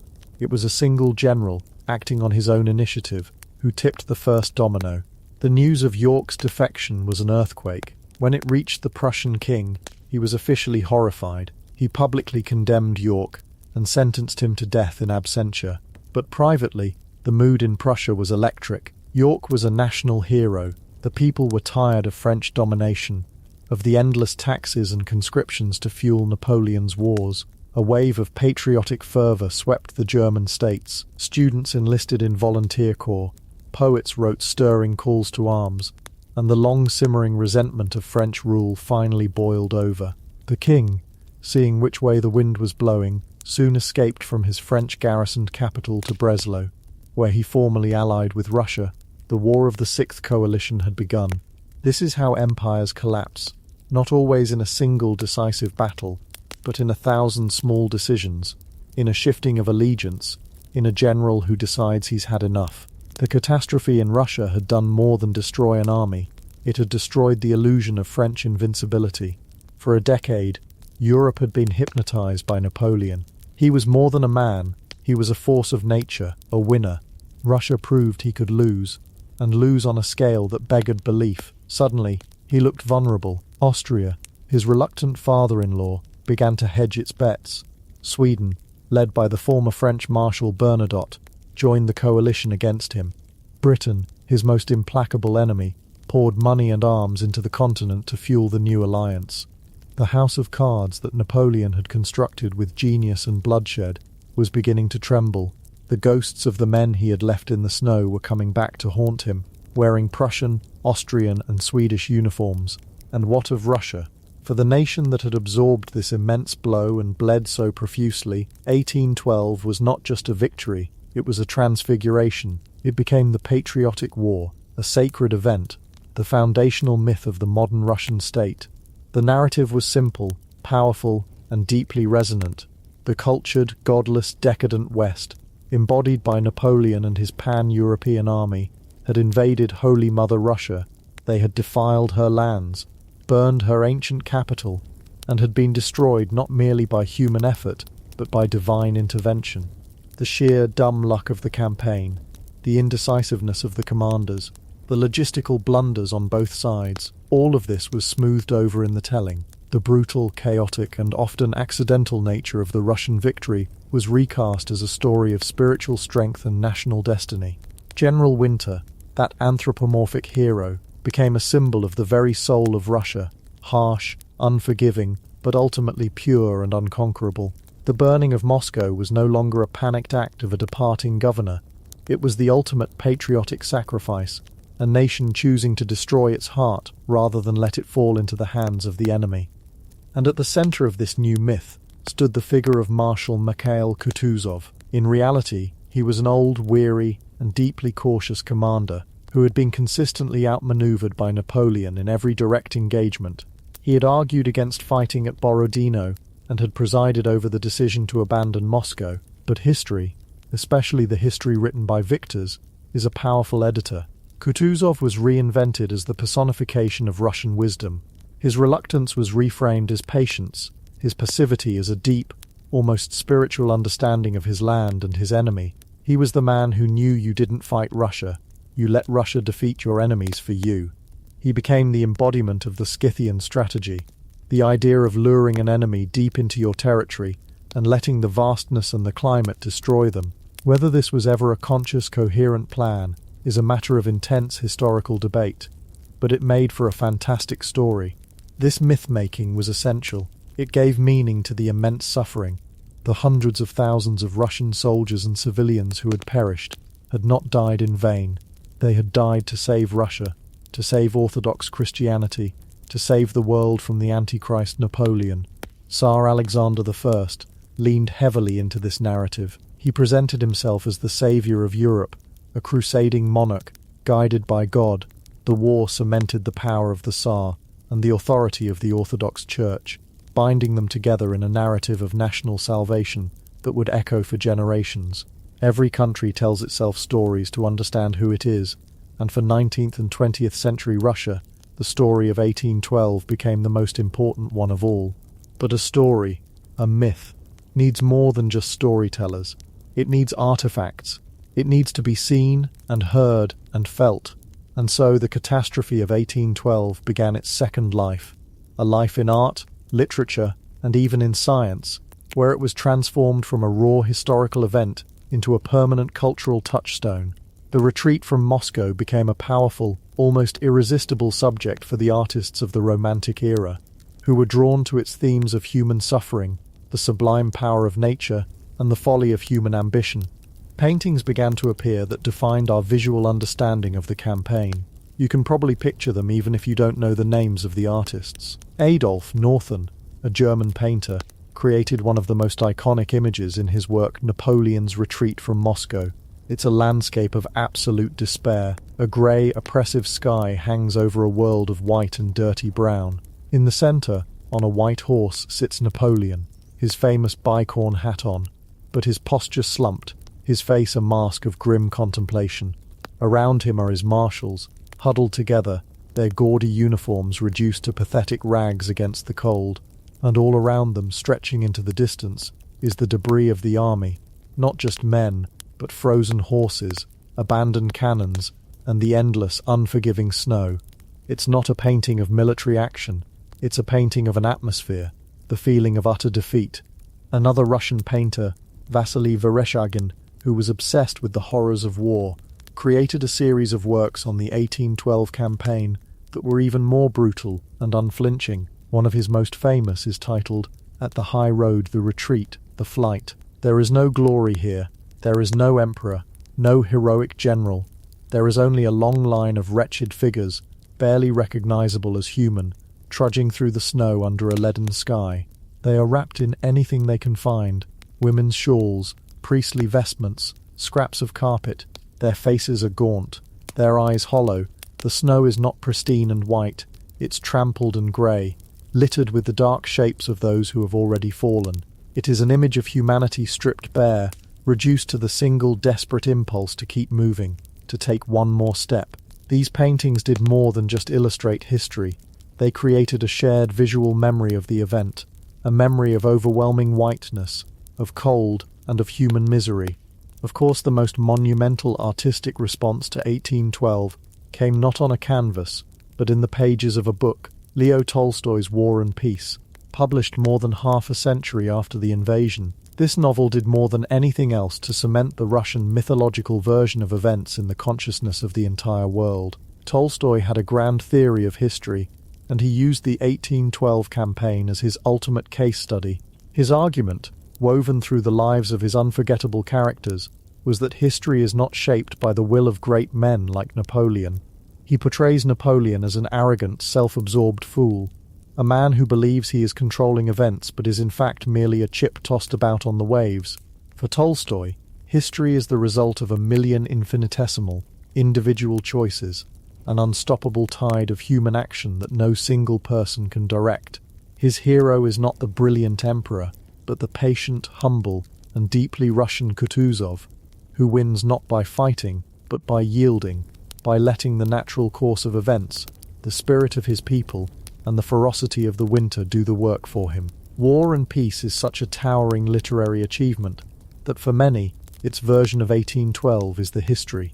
It's a powerful reminder that the stories we tell about the past are often more influential than the past itself. The novel took the raw data of the catastrophe and transformed it into a profound philosophical and national epic.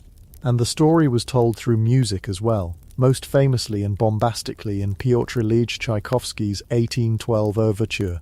If Tolstoy's novel is a deep philosophical meditation, Tchaikovsky's Overture is a fireworks display, a piece of pure triumphant propaganda set to music, commissioned in 1880 for the consecration of a new cathedral in Moscow. It tells the story of the invasion in the most unsubtle way imaginable. It opens with a somber Russian Orthodox hymn, representing the peaceful, pious Russian people. Then you hear the theme of La Marseillaise, the French national anthem, representing the invading army. The two themes battle back and forth, with the French theme growing more and more aggressive. The music builds into a chaotic representation of the Battle of Borodino, famously scored with actual cannon fire.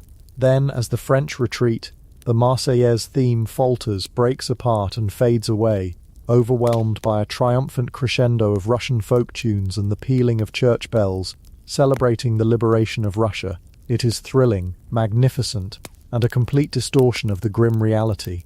There is no starvation in Tchaikovsky's Overture, no frostbite, no cannibalism. There is only glorious, explosive victory. It's the myth of 1812 in its most distilled, audible form, and it's so effective that it has become a staple of patriotic concerts around the world. particularly in America on the 4th of July, for reasons that have more to do with the cannon fire than any actual historical connection. But perhaps the most remarkable, and in its own way, most moving memorial to the Grande Armée is not a painting, a novel, or a piece of music. It is a chart, a simple piece of paper, drawn in 1869 by a French civil engineer named Charles-Joseph Minard. You may have seen it. It is widely considered one of the greatest, if not the greatest, statistical graphic ever created. And if you spend a moment with it, you understand why. It manages to tell the entire story of the campaign, in all its devastating detail, with a few lines and numbers. Let's trace it together in our minds. The visualization is a flow map, laid over a simple geographical representation of the army's path. It begins on the left, at the Niemen River, with a thick, broad, tan-coloured band. This band represents the size of the Grande Armée as it invaded Russia. Its thickness is directly proportional to the number of men, 122,000. As this tan band moves from left to right, on the long march towards Moscow, it gets thinner and thinner. You can see it shrink as it passes through cities like Smolensk, a visible representation of the thousands of men lost to disease, desertion, and battle long before the winter even began. You see a small branch split off and then rejoin, representing a flanking maneuver. When it reaches Moscow, this once mighty band is a shadow of its former self, less than a quarter of its original size, just 100,000 men. Then, from Moscow, a second band, this one coloured black, begins to move back from right to left, tracing the path of the retreat over the same geography. This black band is painfully thin from the start, and as it moves west back towards home, it shrinks at a terrifying rate. It becomes a sliver, then a thread. You can see the point where it has to cross the Berezina River, a moment of horrific chaos and loss, and the black line narrows to almost nothing. It continues to wither until, when it finally crosses back over the Niemen River on the far left, the black line is barely the width of a single hair on a paintbrush. It represents the 10,000 men who staggered out of Russia in the main column. But Minard wasn't finished. Beneath this devastating flow map, he added a simple line graph. This graph plots the temperature during the retreat, with the dates listed below. You can see the temperature plummet from freezing to 10 below to 20 below zero, and you can match those dates to the locations on the map above. You can see exactly where and when the brutal cold snaps hit the army, and you can see the corresponding catastrophic narrowing of that thin black line. In one single, elegant and heartbreaking image, Minard captured it all. The scale of the ambition, the scale of the loss, the geography, the timeline, the cause of the disaster. He links the size of the army directly to the path it took and the temperature it endured. There is no glory in his chart, no emperor, no heroism. There is only data. It is a cold, clinical, and utterly devastating accounting. It is a visual poem of attrition, a quiet scientific monument to 500,000 lives. It's the final word, the echo of the catastrophe, expressed not in chords or brushstrokes, but in the simple, irrefutable language of numbers. And there is something about its quiet, analytical nature that is perhaps more powerful than any bombastic overture. It doesn't tell you how to feel. It simply presents the truth with such clarity that the horror of it becomes inescapable. So, this is the legacy of 1812. It was an event so vast it couldn't be contained by its own time. It toppled an emperor by revealing his mortality. It forged a nation by giving it a sacred story of suffering and redemption. And it haunted the artists and thinkers who came after, compelling them to find new ways to tell a story that was, in its essence, almost too terrible to be told. The retreat from Moscow became a cautionary tale, a universal metaphor for hubris, for the clash between human ambition and the indifferent forces of nature. Every empty chair in a French village, every folk song sung in a Russian tavern, every political decision made in a Prussian war room was, in some small way, an echo of the footsteps of those men in the snow. The world we live in now was shaped by that disaster. The map of Europe was redrawn. The concept of total war was introduced. The very way we think about history, as a battle between great men and invisible forces, was profoundly influenced by the questions raised on that road to Moscow. And so, as we leave this story, we leave it where it began, in the snow that fell on the living and the dead. the snow that fell on the victors and the vanquished, the snow that covers everything, but preserves it too. And deep beneath that snow, frozen in the Russian earth, lies the story, not just of a campaign, but of a turning point in our shared human journey. A story of how quickly the greatest of enterprises can be brought to ruin, and how long and how strangely the echoes of that ruin can last.